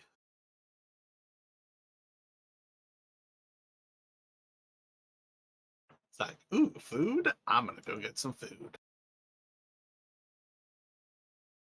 I mean, when you're a teleporting giant dinosaur, do you really need to be stealthy?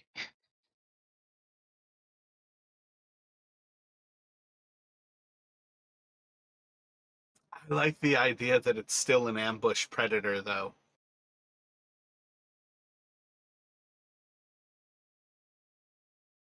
I think of it like almost as like how alligators and crocodiles work.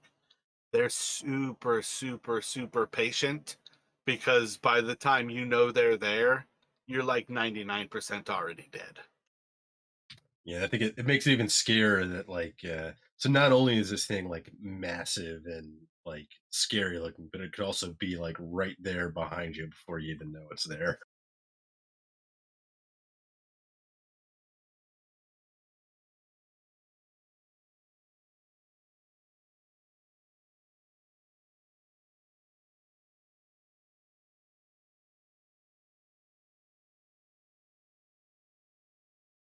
So I'm sorry about your luck here, Taryn. This is one of those kind of middle ground kind of things where it does not have surprise on you, but everything is starting on its turn. Yeah, I mean, no worries.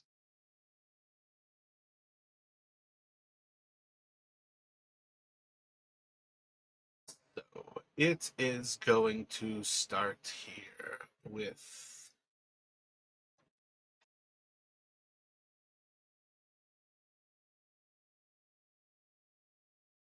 I think that is biting out at Quinn.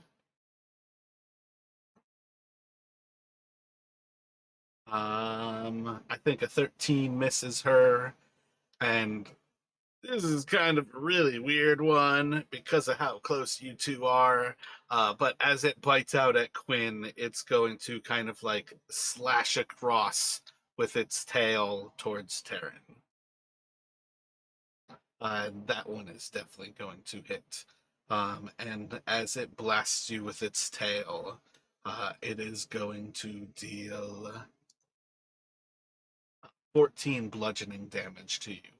Um, Probably pretty much smacking you right back into Quinn, and maybe that little bit of like a smash into her is just enough to move her out of the way of its bite, and it almost becomes its worst enemy there. And it's going to go to actually, let me see about Eku, but it's essentially on you, Jarek. Oh, can I uncanny dodge? Just Oh yeah, yeah, that's your yeah. reaction to have it. Yep, Yep. I think I said 14, so you can take 7. Perfect. Thank you. Uh, Sorry. So, it's kind of like the visual is the given its size, is it appearing on the concourse? And if so, is there enough room to try and move past it, or is it kind of like blocking the way?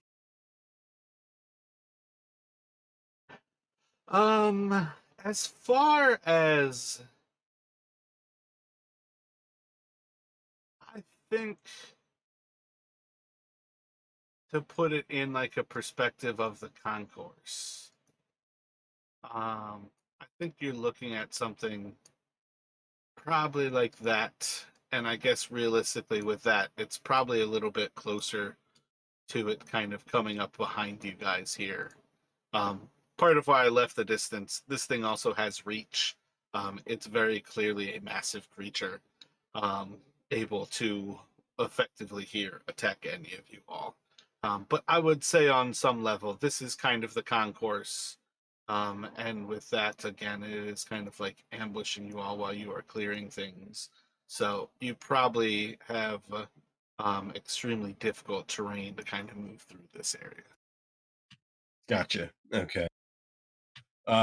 Yeah. So there's just things like biting out and slashing with its tail at Taryn and Quinn. Jarek is kind of drawing his blades, rushing forward. He's probably like shouting like to the others, like get back, get back. Not sure what good that'll do, but and he is going to slash and stab out at this thing. Uh,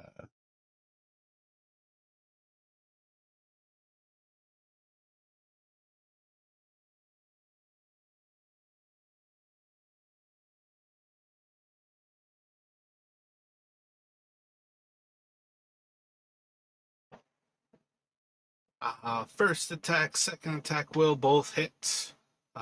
No sneak attacks on these here. The short sword will hit as well. Just kind of the first one is slashing. Yeah, so like slash stab. It's got thick skin. It is not especially resistant.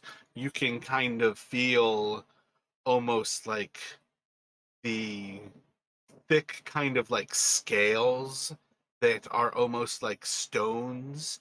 But the size of this creature and the rot of its flesh, like getting between the stones is like butter. Once you're sliding between the stones, your sword is cutting through um, to a really good like level. But like this creature, it kind of sits in that weird aspect of the rot is making the skin weaker, but this thing also almost has like stone like skin. But all three of those will hit, and I think for 26 damage.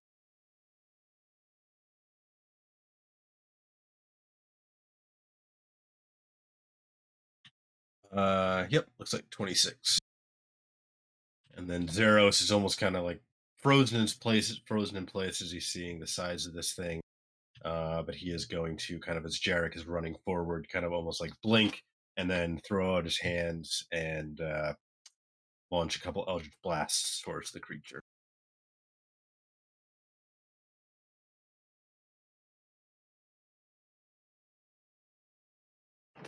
Damn. Solid smash with both of those, dealing another 30 damage into this creature. Yeah, max crit damage. Nice. But yeah, he's essentially kind of like frozen in place there, so he's not going to move right now. And that's it for Zeros.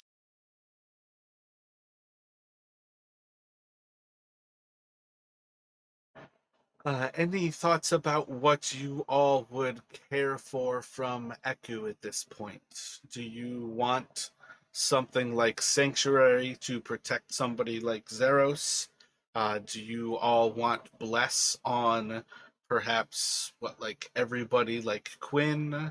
What kind of thoughts do you all have?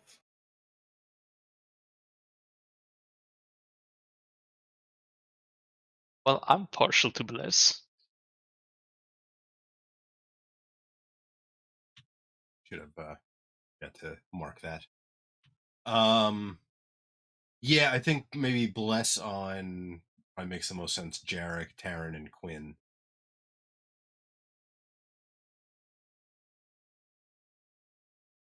Gotcha. We can definitely go for that. So she will. I think she's going to leap out of the way prior to casting Bless. But she is going to open up that ground.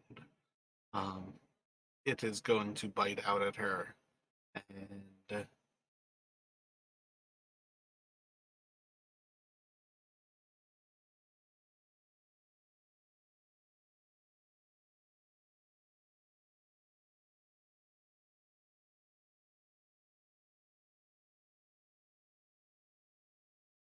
it's really.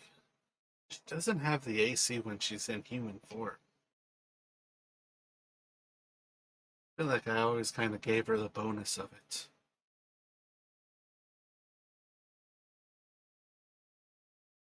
Yeah, let's go for. I think it'll miss her as she kind of moves out of this area. She's just going to kind of move off into the distance. And we will bless the three of you there. And then it will go to Taryn.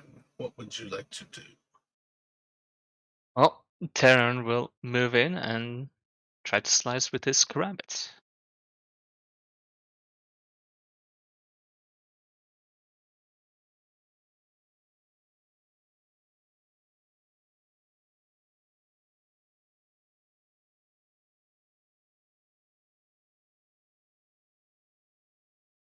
Roll a d4 for the 11. Just gonna get through the armor with that one. Kind of sliding into the stone. It's just going to almost like notch off of it with like a little hop and right into the flesh.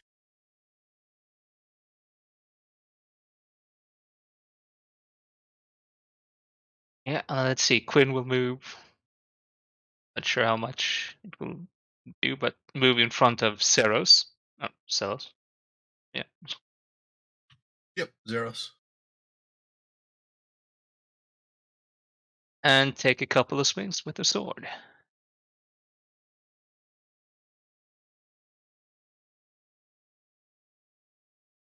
I think we had 31 from your attacks from Terran. Was that good math, you think? Let's see. 7. And it looks like Quinn will hit for 17 more.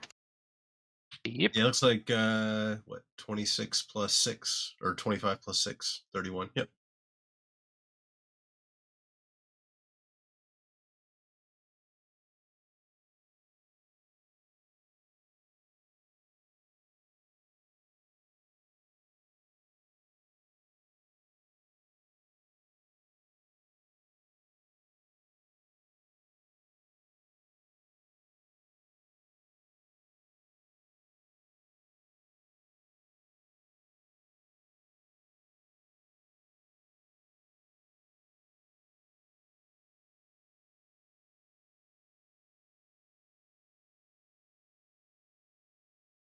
Oh, look at that. The dice never lie.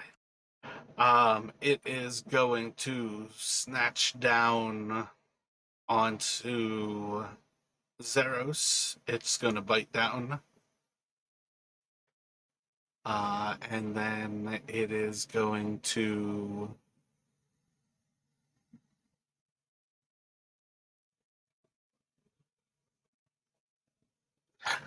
actually, yeah.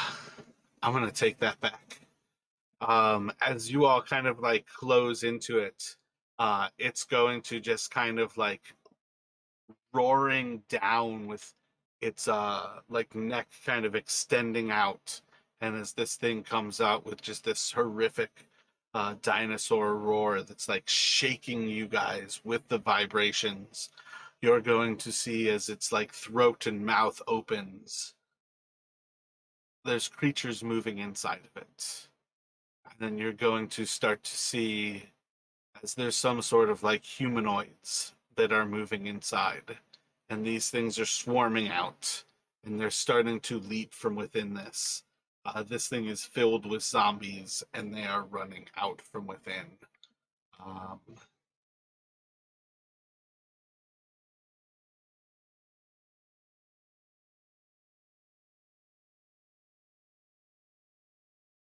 I mean that's kind of nightmare fuel.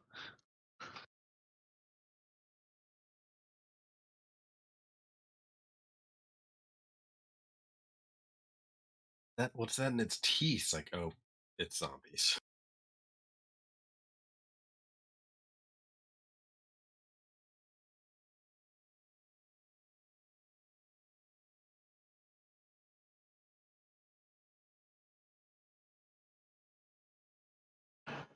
So they are going to run out, and they are going to start to swarm around Jarek and Zeros. And yeah, I'm gonna go for they'll attack with.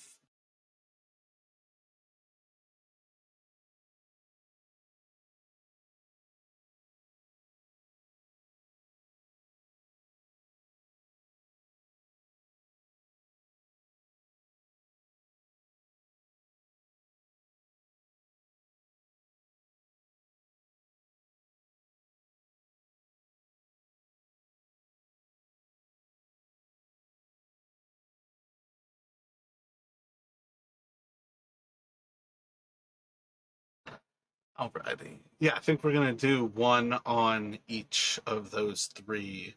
So we'll do Zeros, Quinn, Jarek. Um, Zero should be a miss with a 12. Quinn, Yep, I think, just is a missed. hit with an 18. And then I think that'll hit. Oh, wait, no. 16 is your AC now with Jarek? Or are you at 15 still? I'm actually at 17 now. Gotcha. Yeah, and Oh, yeah, I you're looked at back. your spell save for some reason. I got you at 17 still.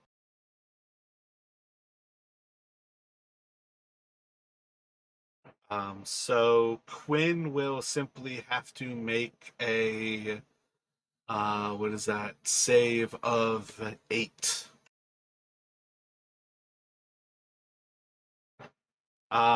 This is actually where I kind of have to cut off the like blessing, because Quinn is already where I feel like these guys are a little bit too overpowered. I gotta say the bless can't work on that, like saving from a, Oh, okay. I because didn't even think about that, to be honest. I just no, thought, you're good, but like that's already rare enough that she has to roll like a 1, 2, or a 3 to fail like that wound. So that's like quite literally the maximum for her to fail.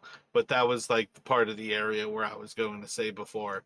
I feel like that has to be one of those things where it's like a con save, but it can't count as a save as far as like I don't know. It's very weird to try to balance out that fighter character as the retainers like work.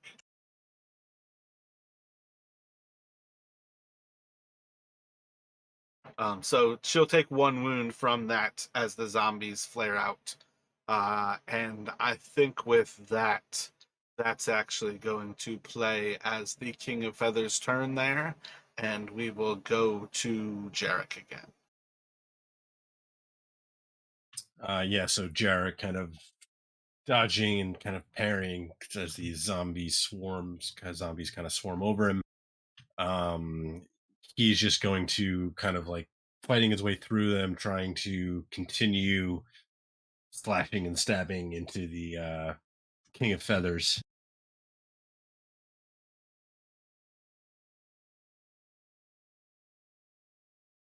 Roll a d4 for that first one.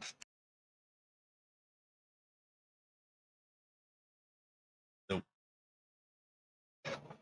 Yep, that one will miss. Second one's a hit for 8, and roll a d6 for a sneak attack.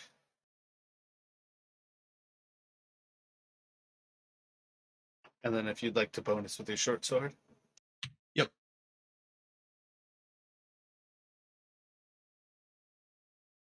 D4 from that one.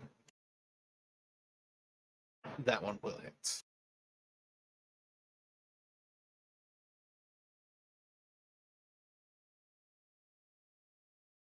And he's kind of he's standing his ground there.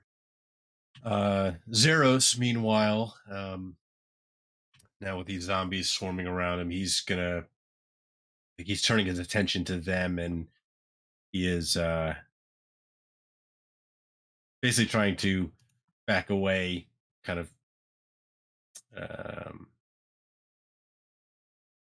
probably just trying to back away a little bit, but he will just kind of from like almost like point blank range just be trying to almost like not sure like kind of what to target, but he's going to try and launch a couple eldritch blasts into this zombies. So are you just trying to move that 5 feet? Yeah. Gotcha. They are difficult terrain to move through, so it's effectively 10 feet to just get there. You would still be at disadvantage with him there, but he's also not provoking attack of opportunity like that. Gotcha. Okay, yeah, he's going to he'll just kind of like from here he's gonna try a couple.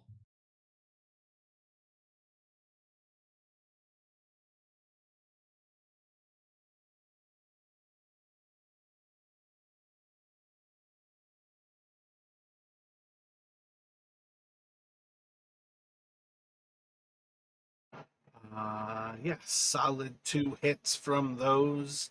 The zombies are not especially quick moving. They're not dexterous, and they are definitely little more than flesh. Um, 2 solid hits into this pack doesn't necessarily seem like you're doing much, but they are hitting. Um, Anything else from Zeros? Otherwise, anything from Eku, and if not, on to Terran.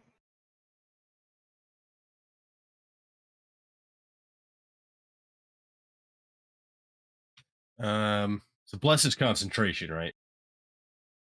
Correct. Yeah. Yes, I'm not sure what she can do.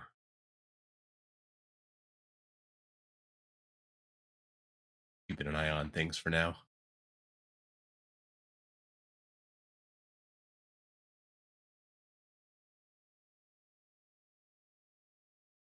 Oh, yeah.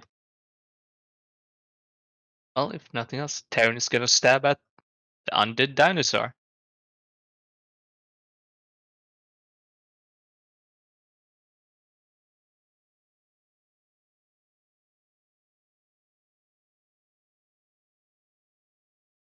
No need on the D4 for the first one. 13 is the AC you guys are looking for. So that will still hit. The second will hit, and that is for a total of 26, 33.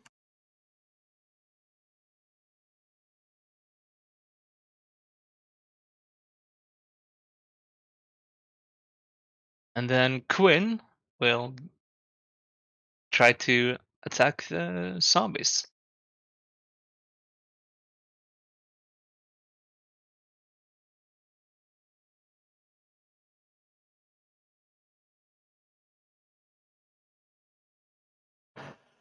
Both are hitting, and for another 14.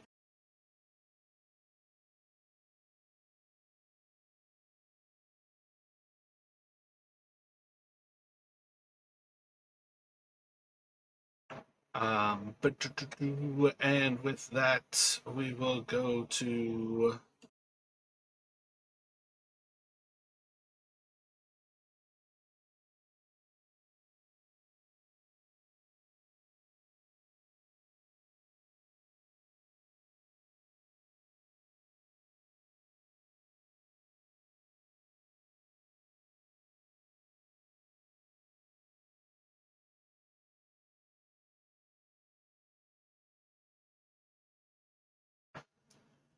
yeah. So I think. Oh yeah, that's a weird one. I think it is going to bite out at Jarek as it smashes its tail into Echo. And I think that will provoke an opportunity attack from. So make sure it's in a spot. I gotta go all.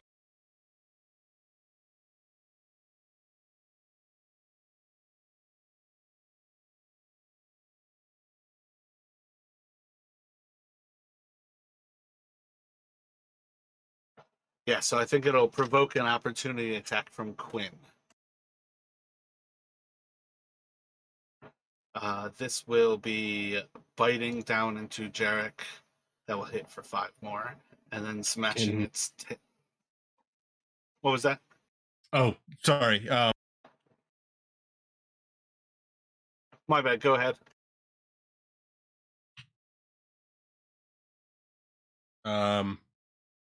I might use some inspiration to turn that into a miss if I can. Gotcha. How much do you want to affect it? Um,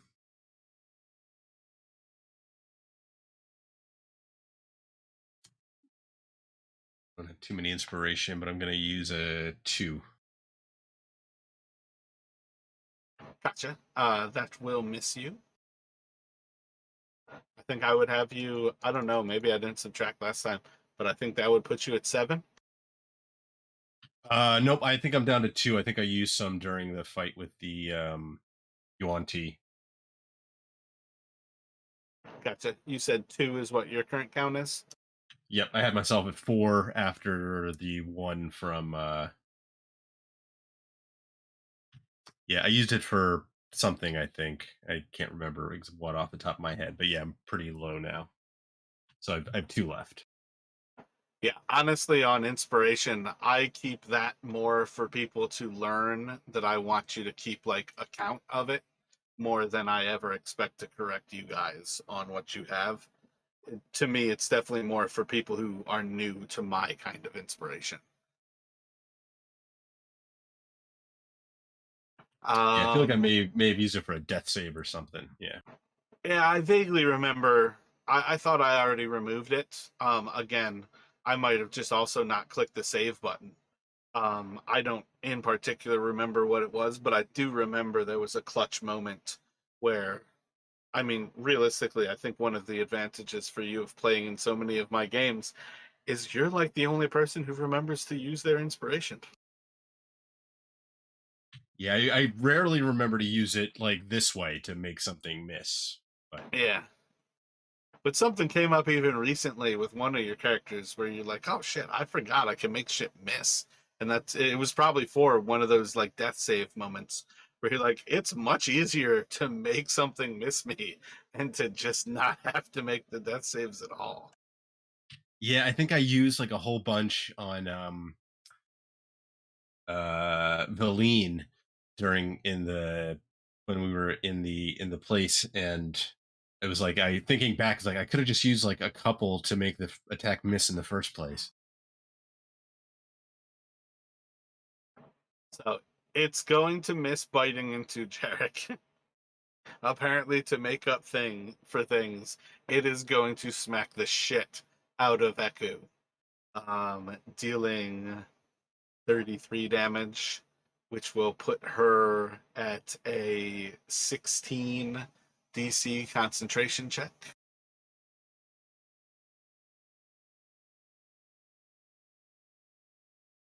And she is going to fail. So you're going to have Bless drop here. What did I say it was? 33? It's actually higher than that, too. 40 damage.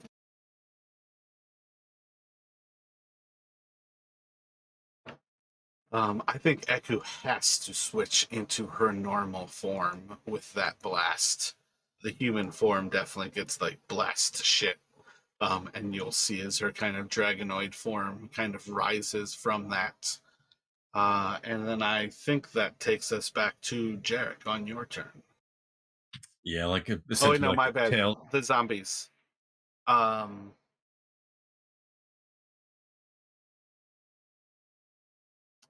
So the zombie horde is actually going to spread out. It is larger and um, slightly more capable.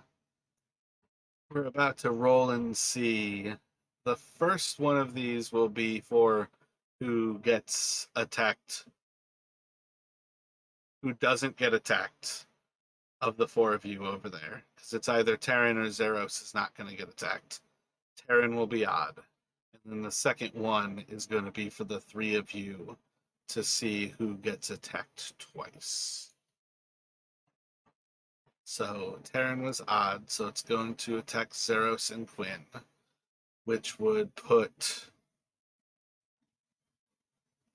What's that? Jarek is 1 and 2, so Zeros is 3. So yeah, 2 attacks on Zeros. So we'll go for 2 attacks from the zombies on Zeros. I believe a 11 is the miss. The 9 should hit with a 15. And then this one will be on Quinn. And this one on Jarek. And I think it was.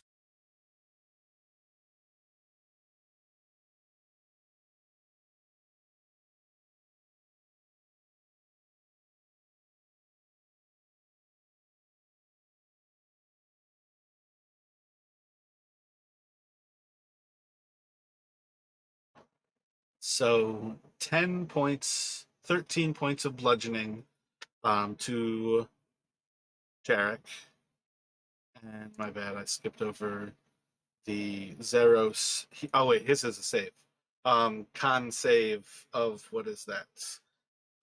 8. So yeah, he resists the damage of them kind of like as they're like spreading out and swarming over you all. They will get a solid strike into Jarek. And then again, my bad. Now it is your turn, Jarek. So that drives Jarek down. So he will need to make a death save.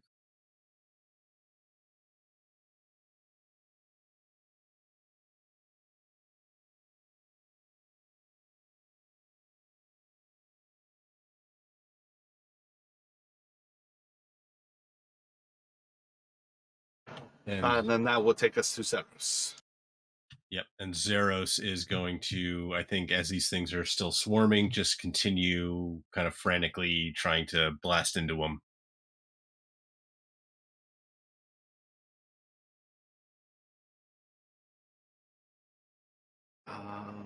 So the first will hit. The second one, it's just going to kind of like flying through this area. There's so many bodies like crawling across each other and leaping, and somehow miraculously is going to fly over the body of Jarek, past Terran, attacking the dinosaur. Like, how does it pass so many bodies and miss? But it does. But the first one will hit for 6 more. Yeah, I was gonna say like when with Echo, I like the visual of like the dinosaur's tail, like essentially like slapping her off of the concourse, and like as she's falling, she's transforming into the Coatl form. Yeah, I feel like that tail attack should be like um the Eldritch Invocation to like be able to smack something. That should be a push. When it's a huge monster and it's a medium, I feel like that's one of those things I'm like, to modify it in play could like make it stronger than it's meant to be, but at the same time, like it totally Yeah, should have been designed like that. I mean, almost like the dragon wing attack, right, where it can essentially push things back like 10 feet or something. Yeah.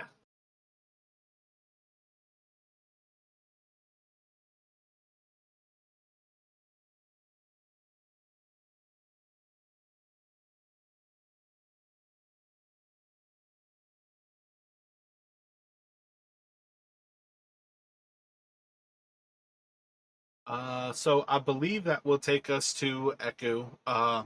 Recovering as she is, I don't think there is any question about flying over and cure wounds is the current answer. If you guys disagree, you can let me know, but otherwise, that would be 10 hit points for you there.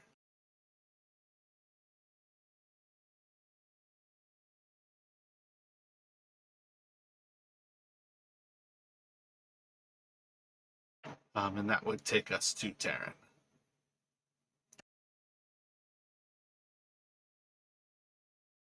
Yeah, guess Terran will keep doing what he's doing and stabbing the giant dinosaur.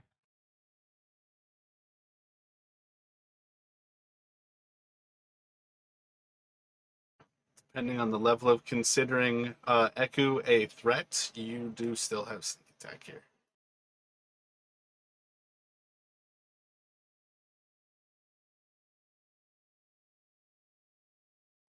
So that 29 with the first, 33 total.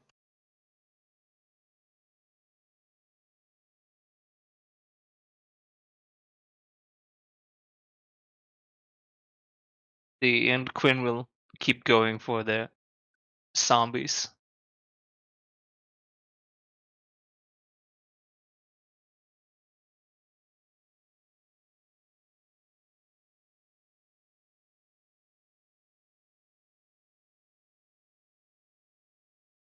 Yeah, so the zombies were quite kind of like right around that point, but I feel like with that you're going to be able to cut down like kind of the last remaining vestiges of the zombies, where that kind of like horde seems to be finished off, no longer moving.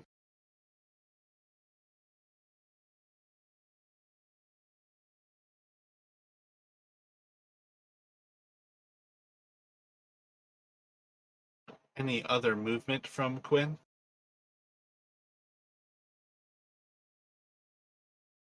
Yeah, I mean, she's probably gonna move closer to the dinosaur. Yes, so she can bait it that later.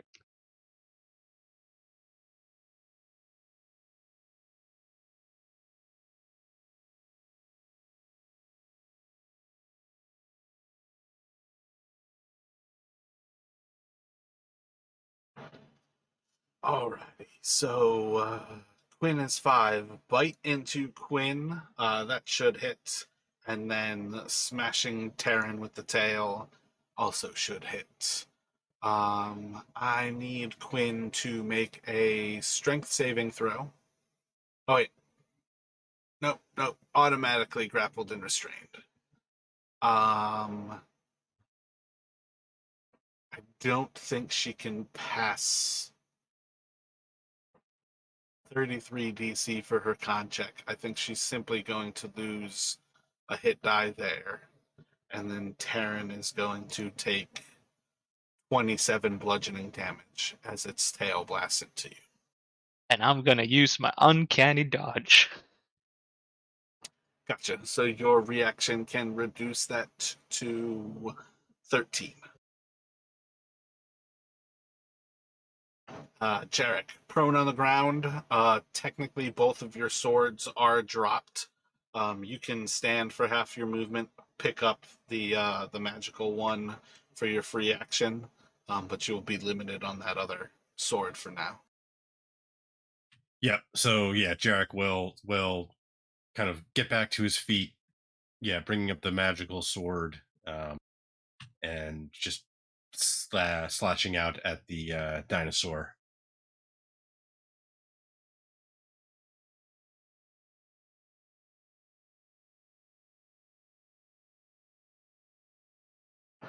You are still on Whisper, but the first one is going to miss as you're just going to kind of like hit into those stones. And a crit's definitely going to be the killing blow here. So you have this massive Tyrannosaurus Rex. I believe for scale here, these are like 25 to 40 feet tall. This thing is probably like 40 to 60 feet long, like head to tail. I feel like it is, what is that, like 17 to like 30 or so meters tall and like 30 to like 40 meters long, kind of thing, head to tail. But as this thing, what was it? It just bit down into Quinn and it's like lifting her up off of the ground, smacking Terran across. Well, I guess he's not really getting hit too hard for getting hit pretty hard. Uh, Describe how you kill this creature for us. Yeah, so I think Jarek, as he's getting to his feet, as he's seeing this thing kind of biting down and almost going to lift up Quinn, Jarek almost like, since he doesn't have his second blade, right, he's gonna almost like reach out with his free hand, like desperately, and almost like grab just like a, I don't know, like a bit of scales to almost like kind of bring himself up with Quinn as the thing is rising, and he's just gonna take the blade and almost like from within the mouth, um just almost like stab up even the or slash So, up into the. like, you could grab onto the feathers of its neck as it's reaching out for Quinn, kind of sliding your sword into the back of its jaw and basically using the pressure of it lifting Quinn to kind of draw your blade down its jaw and just dislocate this jaw, just like you would be basically breaking a animal's jaw, like when you're cleaning it. And this is just going to drop the bottom jaw almost like hinged off the other one, with the tongue and just filled with rot. Kind of like as you open this up, it will drop Quinn, and this creature's going to just kind of slam down to the ground, motionless. But you all have also been warned. this is where Bag of Nails was killed. How would you all like to progress in these next few moments here?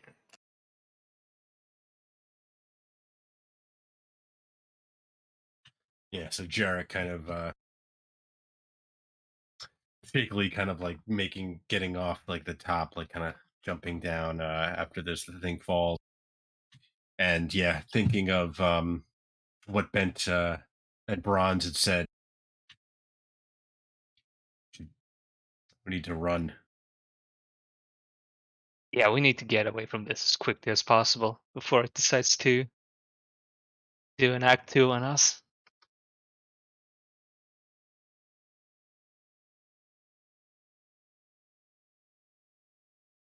So, like, just in a few moments of kind of like that, like, start of a kind of chat, there's going to be like signs where it like stumbled down in like that death row. It like broke one of its forearms, and you can already hear like the bones almost like struggling and like a twitching motion through this thing's the musculature, and like the bones are like reforming. The magic that animates this creature still animates this creature. It is currently dead as far as like there's still no breathing activity. It's not trying to attack you all. So you can kind of make that little movement away from this thing.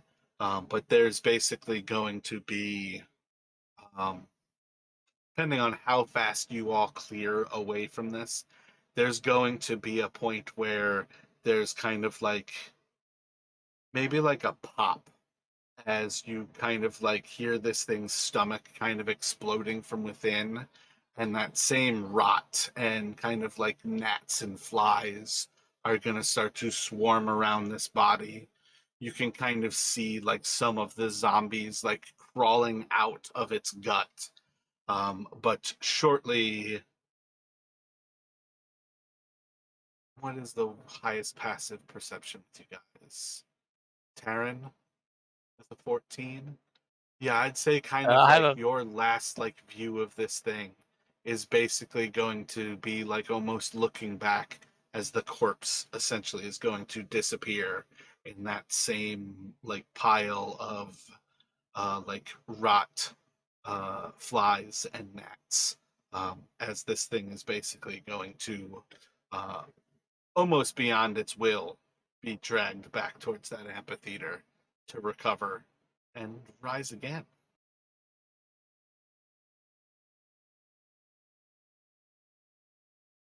yeah, that is quite horrifying to think about. Undead dinosaur with Jason mechanics.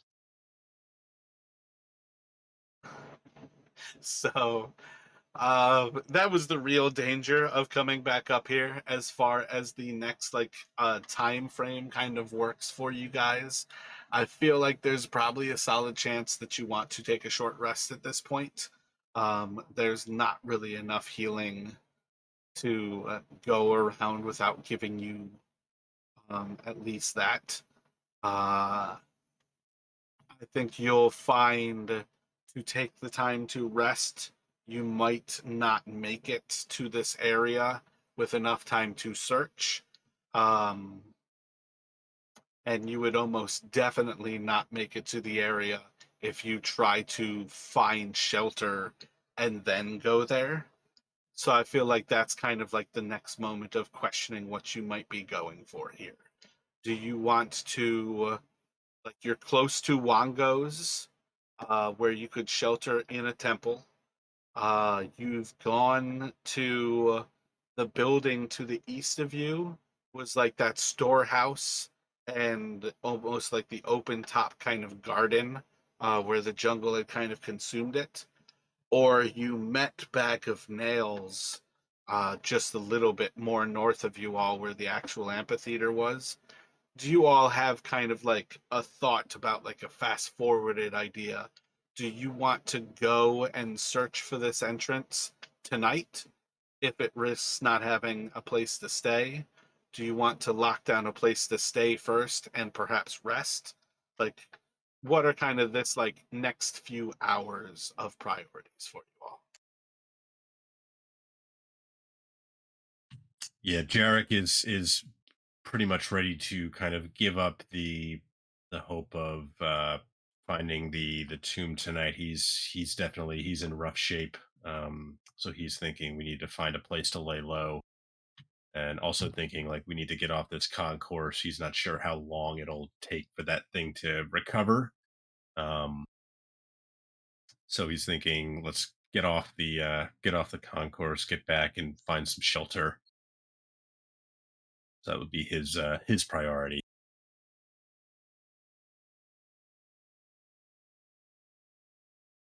Well, if we aren't gonna search for the entrance to the tomb, how about we double back a bit and then find shelter so we're closer to our meeting point for tomorrow?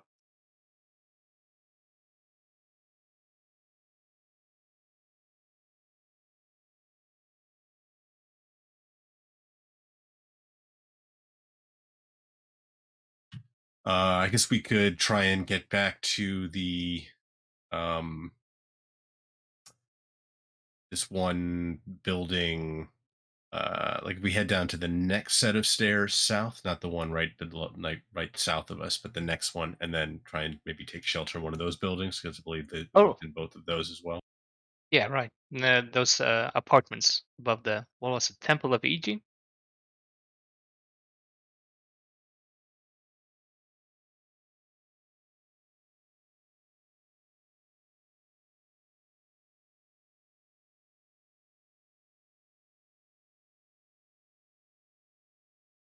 My bad. I saw that you were looking at like the building to the north or the Temple of Ijin.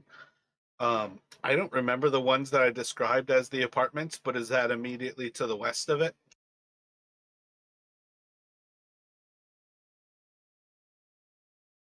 Or was it the ones to the north that I described as the apartments? I Yeah, I remember the ones to believe the north. yeah, 'Cause I believe they that's were like kind of tenements, like a bunch of small kind of apartment buildings. I think. Gotcha. Yeah, I mean, a full reveal. Like all those buildings are just to be decided in the moment. So most of the time, I don't keep notes of them. It's purely a question of whether I recall offhand. So I feel like often that's where you guys have better notes. yeah, I think I remember them just because that's where we hid out after the kobolds. Yeah, that was definitely where you guys like you met the kobolds the first time you saw them going into Wongos, which is labeled 4. And then it was at Ijin that you guys like waited for them and you saw like the Yuan Ti. So in the end, do you want to go for those buildings and you'll rest there? And that's probably where you're gonna like lay down for the night. Yeah, I think that works. I think that sounds like a good plan.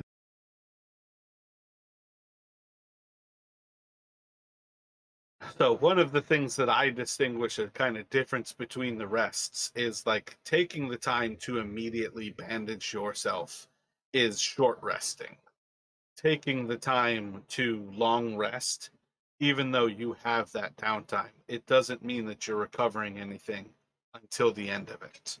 Do you want to short rest and take that time to where you guys are effectively bandaging up wounds prior to kind of like setting down for the day?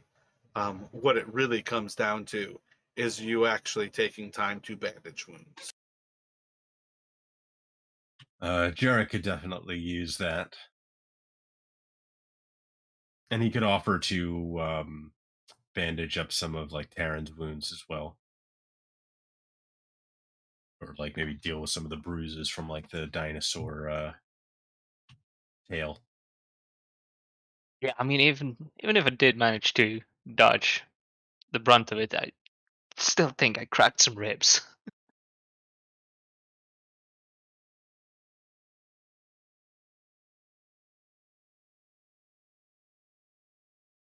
Yeah, so to maybe try and we'll try and take a take like a short rest.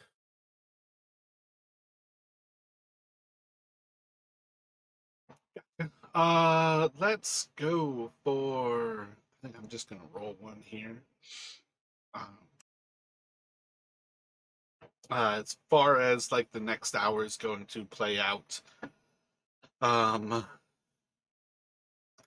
maybe you guys see something like some of the mushroom people from the lava. I can't think of their name offhand. Just kind of almost like wandering through this area. There is nothing remotely threatening about it. You guys can take your short rest, regain those abilities for Jarek. If you want to expend any hit dice, you can expend those hit dice. I think it plays out well that this will take you all not to dusk, but to the recognition that at some point when dusk hits the rest of the world, that doesn't like exist in this like little place, because by the time the sun starts to set to the horizon, it's just going to be that quick like flow of darkness across Omu. But effectively, you guys can recognize that you are approaching night as well.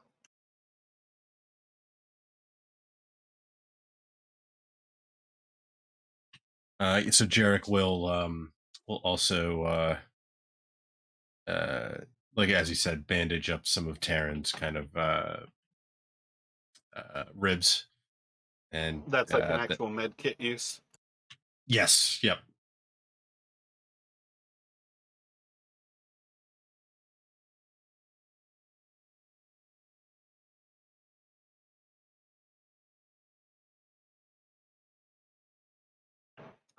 Happy with your healing there, Taryn? Are you all set? Looks like you recovered 10 yourself, and then Jarek gave you another 13. Yeah, I'm happy with that because that brings me up to full, basically.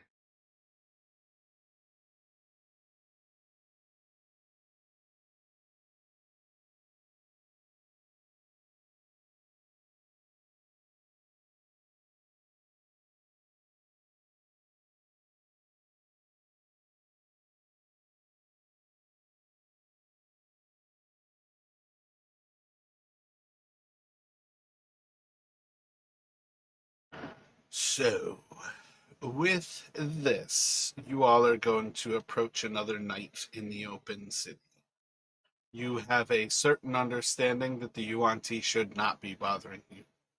You are on some level expecting or hoping to find Parlay with the Red Wizards coming up shortly here.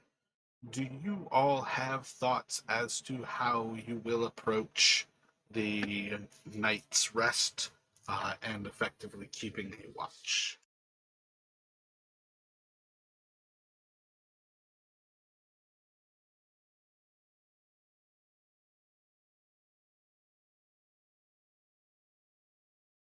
Um,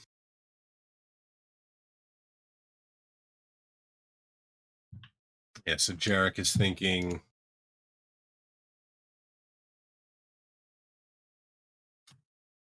maybe we could try and set up kind of do the same trick that we did last time with like the string of coins, try to like maybe set those up near a couple of the entrances,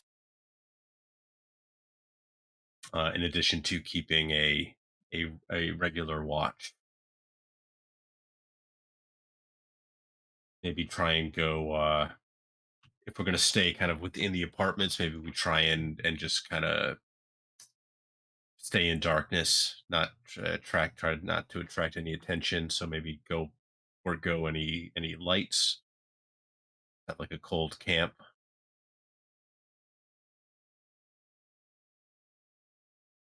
Yeah, that seems fine to me. Then we could use, like you said, with the strings and coins, set up a basic alarm, basically. But not a basic.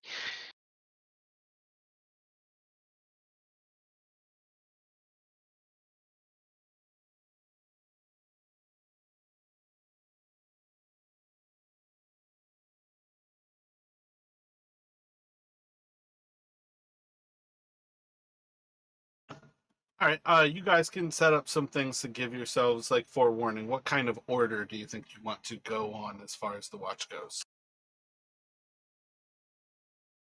effectively here with 4 of you, you're going to have your retainer do 2 watches to themselves. Not a big deal towards Zeros, like either way, but like Quinn is effectively going to be without her armor in any of these watches where she is not on watch. So whatever you pick for her, if there's an encounter during that watch, that's the only time she would have her armor. I think everybody else is effectively in light armor, which you can still sleep in. So it might make the most sense to have her take the first watch then, so she at least has her armor on for the first couple hours. Yeah, and then Taryn could take second. Jarek will offer to take the third, and he'll have Zeros take the fourth.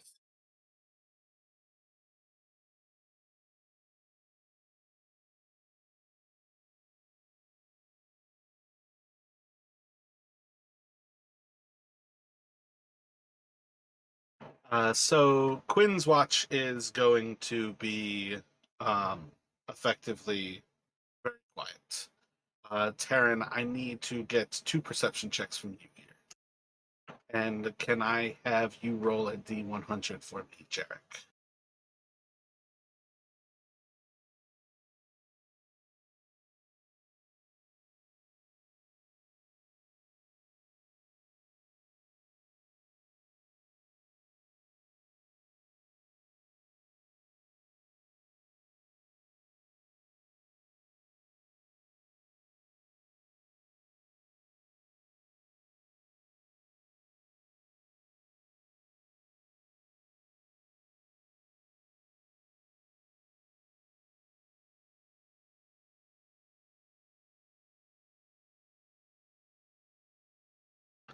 And then do one more D100 for me, Jarek.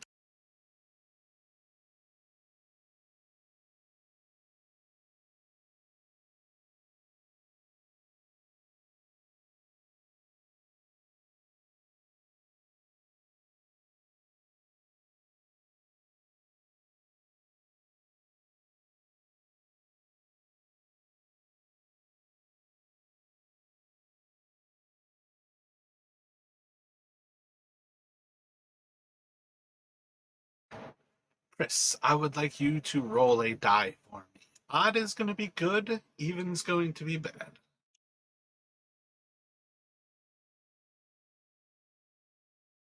So, at some point during the watch of Terran, there's going to be a point where you start to hear kind of like the cracking of bones and the sound of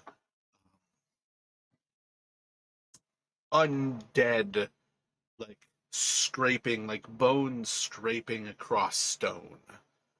And it will be enough to recognize that there is some level of undead moving around this area of the concourse, which is effectively like immediately to the west of the group here. Do you have an intention to investigate this terrain?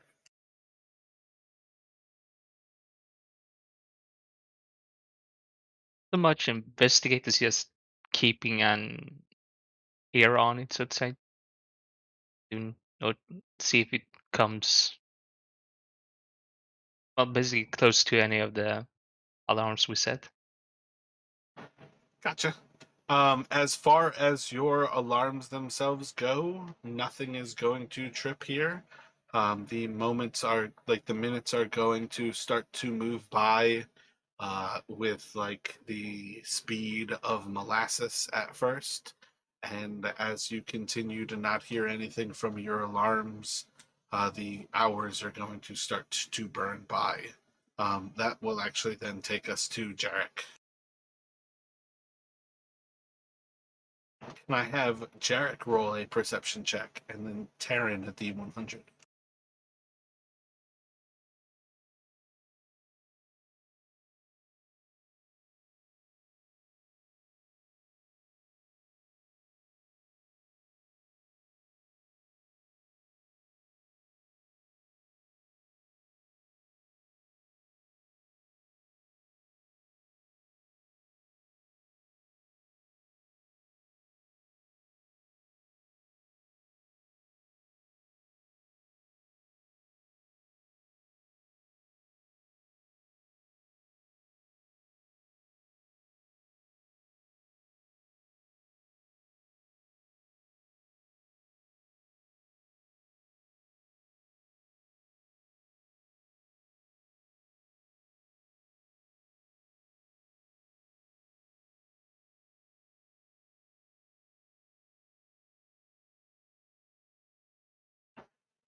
Jarek, you are going to hear. I think at first just kind of the sound of speaking. I think it's so quiet. It is whispers.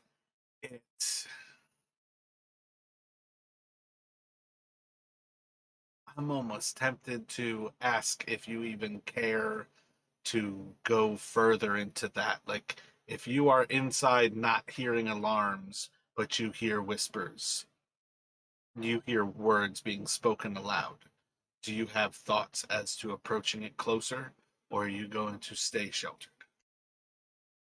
I think Jarek is going to stealthily try to move closer just to see if he can make out any more details about the words. Like if yeah, What is your stealth bonus? +4. He's also somewhat relying on the sword to warn him if he's going to stumble into like danger. But for now, he's just trying to see if he can get a little bit closer to try to listen without alerting any. Give me a uh, an investigation here.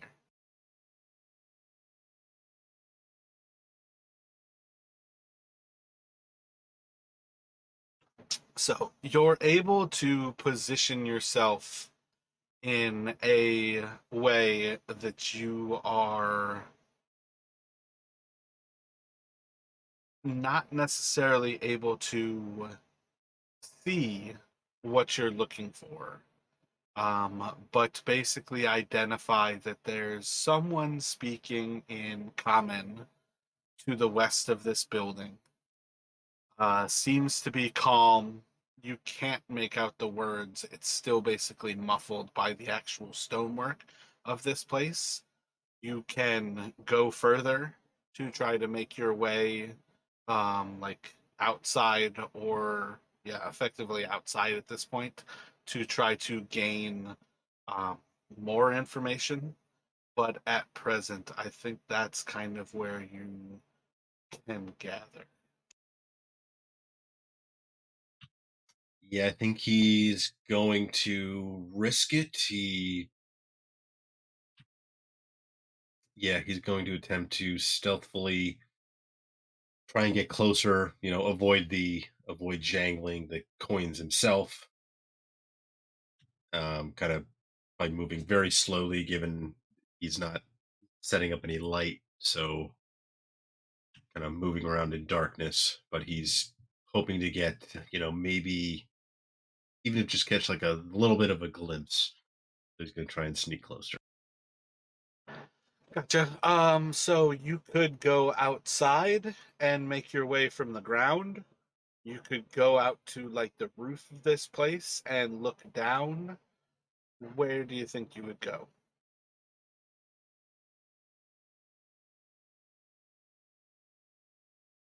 So I'm imagining that we probably are camped out on the ground floor. So I think he would go outside rather than trying to climb up to the roof. Gotcha. So yeah, approaching outside, you're going to find extremely minimal light in this place. It is effectively a new moon. Uh, yeah, this is like the actual night of the new moon, so there would be zero moonlight in this place. Um, you would find at least kind of peeking out from the vines of things, that there are at least two, maybe three or more torches currently lit, currently burning about 60 or so feet kind of northwest of you. They are effectively almost directly west of this building, on top of that little highway with torches. You don't really have a view of them from kind of this area here. It can kind of continue on to how far are you willing to extend yourself to gain more and more information about this situation? Probably still far enough away. You still hear like conversation.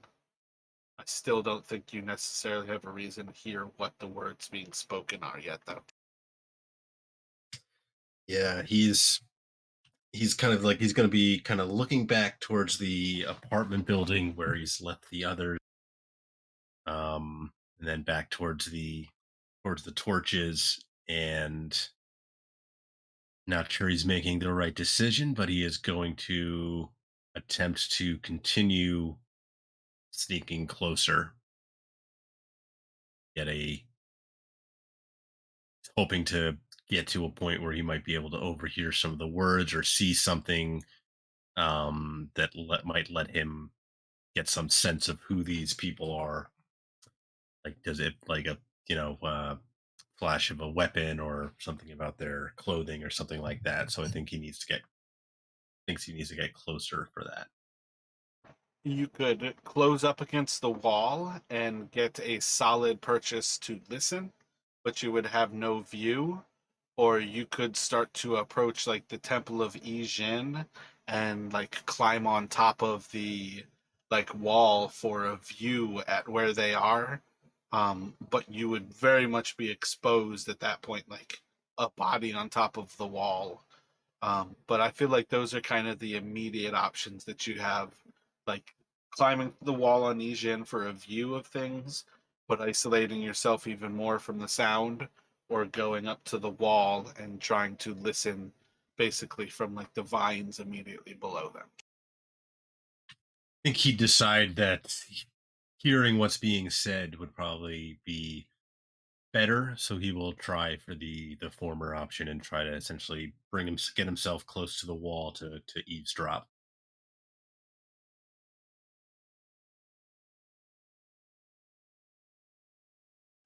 So, as you kind of move through these vines and are making your way closer and closer to this point, you're going to hear more and more of the actual conversation. It seems to be all spoken, predominantly spoken in common. There's certain almost like curse words almost that you kind of don't pick up. A little bit more like harsh in like the actual like sentence structure, and it tends to be like one or two word like phrases. But eventually you're going to get close enough where you can kind of track a sentence that will probably jump out at you. Is simply hearing one of them say, uh, the voice you would probably attach to like the leader who's been speaking to subordinates. Um, you'll pick up this one who at some point this sentence kind of crosses where, and now the ice persists. In this heat and moisture, that is nothing to be shirked at. We are close to him in an hour or two.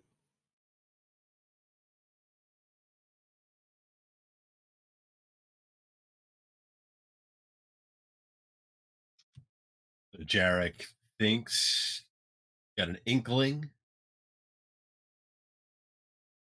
Actually, I might put that on a roll because I think I know as a player, but Jarek is not the smartest guy.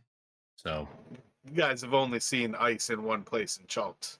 But yeah, you can definitely put it to a roll if you would like. Memory is intelligence. yeah, probably not a hugely high DC because, as you said, it's ice is they haven't seen much, but Yeah, I'd say in general, like if I'm calling for this, this is the type of thing where the clue's going to be like, yeah, not one, not three kind of thing. Um, Definitely 5 DC is the highest I would ever put that at. yeah. So I think that that's enough that Jarek is pretty sure he knows who they're talking about. And I would say with the 15 DC, you can certainly recognize you all have come across two different groups that are very much looking for him. One of them is Giant, and they would be speaking in Giant long before they're speaking in Common. And the other one is the Zentarum. Right. Right. Yeah. So Garrick has no intention of uh, trying to make himself known or confronting. And he thinks kind of he's caught. The longer he stays here, the more he risks exposure. Although maybe if he moves now, not sure if they're going to move on. He's going to wait a bit and see if they start to move on before he tries to sneak his way back to the others. I would say up to 10 minutes he'll try and, or what he thinks of is kind of like 10 minutes. I think for what it's worth, you'll pick up a few more kind of instances of this conversation, a little bit more to confirm. These are people who are maliciously tracking Artist Kimber. I don't think they ever have to say that name, but that you understand it now is enough. Um, I think it's enough to probably understand that he has his companion with him again. Again, I don't have him like prepared right now, but I feel like it's like Dragon. He's got like a very funny like name for his friend. It's like Dragonborn. I'm gonna say But you dragon can bait. Dragon Something bait like sounds right. Yeah. But you can basically gather that they're tracking two of these individuals. They know that they're on the right course because of the ice that they basically describe. And you can kind of gather that at some point here, Artist Kimber was fighting off some undead in this location, and they are tracking it. It won't be long before they are moving off on this trail. Um, and I think that'll kind of end things where, yeah, you can pull back with Jarek. You can wake everybody immediately if you would like, but effectively that will be the end of your watch. And I think the next person would be Zeros, but that's up to you. Like if you want to wake everybody and inform everyone, or whether you're just going to, when you wake up Zeros for his watch. Because this would be on the tail end of Jarek's. You might have, say, like 20 or 40 minutes kind of thing, um, where you're still like solidly in your watch to kind of think about it by yourself before at least having to wake up Zero so you yourself can sleep. Yeah, I think Jarek will. It's been a rough day. So he will let Zeros know when he wakes Zeros for the watch, but he will plan on telling Taryn and Quinn and the others in the morning when they wake.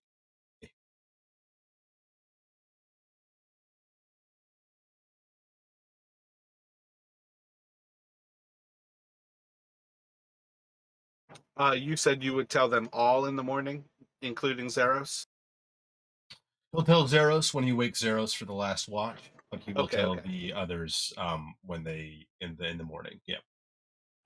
So I'm going to have again roll a perception for me from Zeros, and then let me have a D100 from Chris.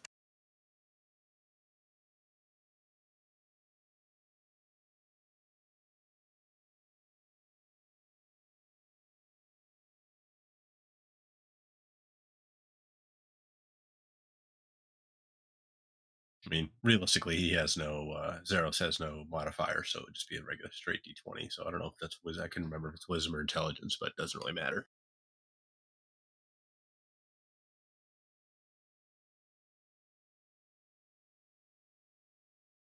I mean, I'm excited to kind of end this so I can drop like a little bit of what's happened here because this is absolutely hilarious. I fudged one roll of all of these, and you guys can kind of make a choose your own adventure to try to decide which ones it was. But I did not fudge all of these encounters. Um, Zeros is going to. He knows. Do you think Zeros is hunkered down and listening for things to happen? Is he still holding off light and listening from darkness? Do you think Zeros is trying to patrol? What kind of thoughts do you have on does Zeros change his watch with what he knows from Jarek? I think after Jarek tells him his initial idea would have been to essentially, yeah, stay hunkered down. I think with learning what Jarek, he would move to take up kind of a post, even though he can't really see anything. He would move to take a post up near to the entrance to the apartments, almost kind of looking out into the night, or listening more than looking. But he would not be moving about too much. Gotcha. So, at some point in the first hour or so of Zeros's watch, guys got an early in for the night, so this is probably approaching like actual dawn time, where it would not be surprising that the sun is visible and Omu is still in complete darkness because again the rising sun happens in a like quickened state because of this like drop in the elevation just as much as dusk comes on quickly. But at some point in kind of these dawn early hours of Zeros's watch, there's going to be a point where Zeros is going to feel kind of like a chill flowing through his body. And I think that's going to be it. Like, you're probably leaned up against the wall. You're at least contacted with something. I feel like leaned up against the wall kind of makes the most sense. If you don't feel like he would be leaned up, like, let me know. But effectively, you're going to feel like a chill across your body before you kind of recognize, like, the chill is coming from whatever you are in contact with. Yeah, I think that makes sense. He'd be kind of leaning against like the door jamb. Um, yeah, Gotcha. So, like, door jam towards the entrance where you all came in. yeah, kind of like inside, like on the inner half. But So, when you go to, like, look into why you're feeling cold, you'll almost like look back and see that the wall is glazed over in ice. When you see that, I don't think it would be an extent to say that you're going to move the few like inches or foot to kind of look out of this door.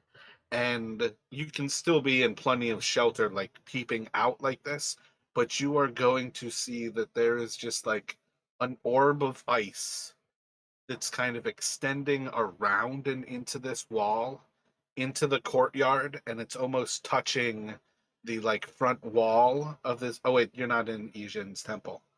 Um, yeah, so this would just be some of like the jungle, like vines and things that have been almost like already cut away. But when he kind of looks out, you're going to be kind of like on that edge where you can kind of see like some of these plants are like growing and then they're frozen and it's just like this ball of ice and snow where you're like looking into a snow globe.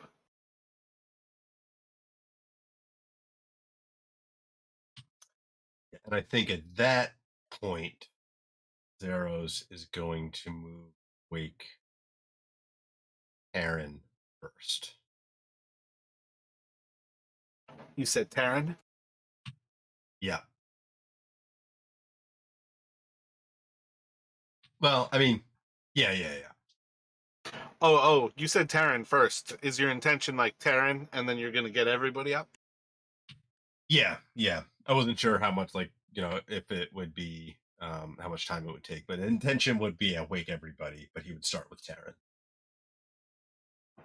So I think we are going to pick up here next week as Zeros is waking up everybody. Terran will probably be the first to see Artist Kimber kind of like hopping through that front door, and in probably the same state of shock as Terran because he doesn't know to expect Artis. Artis is going to see people he saw thousands of miles ago. And we're going to pick up there next week.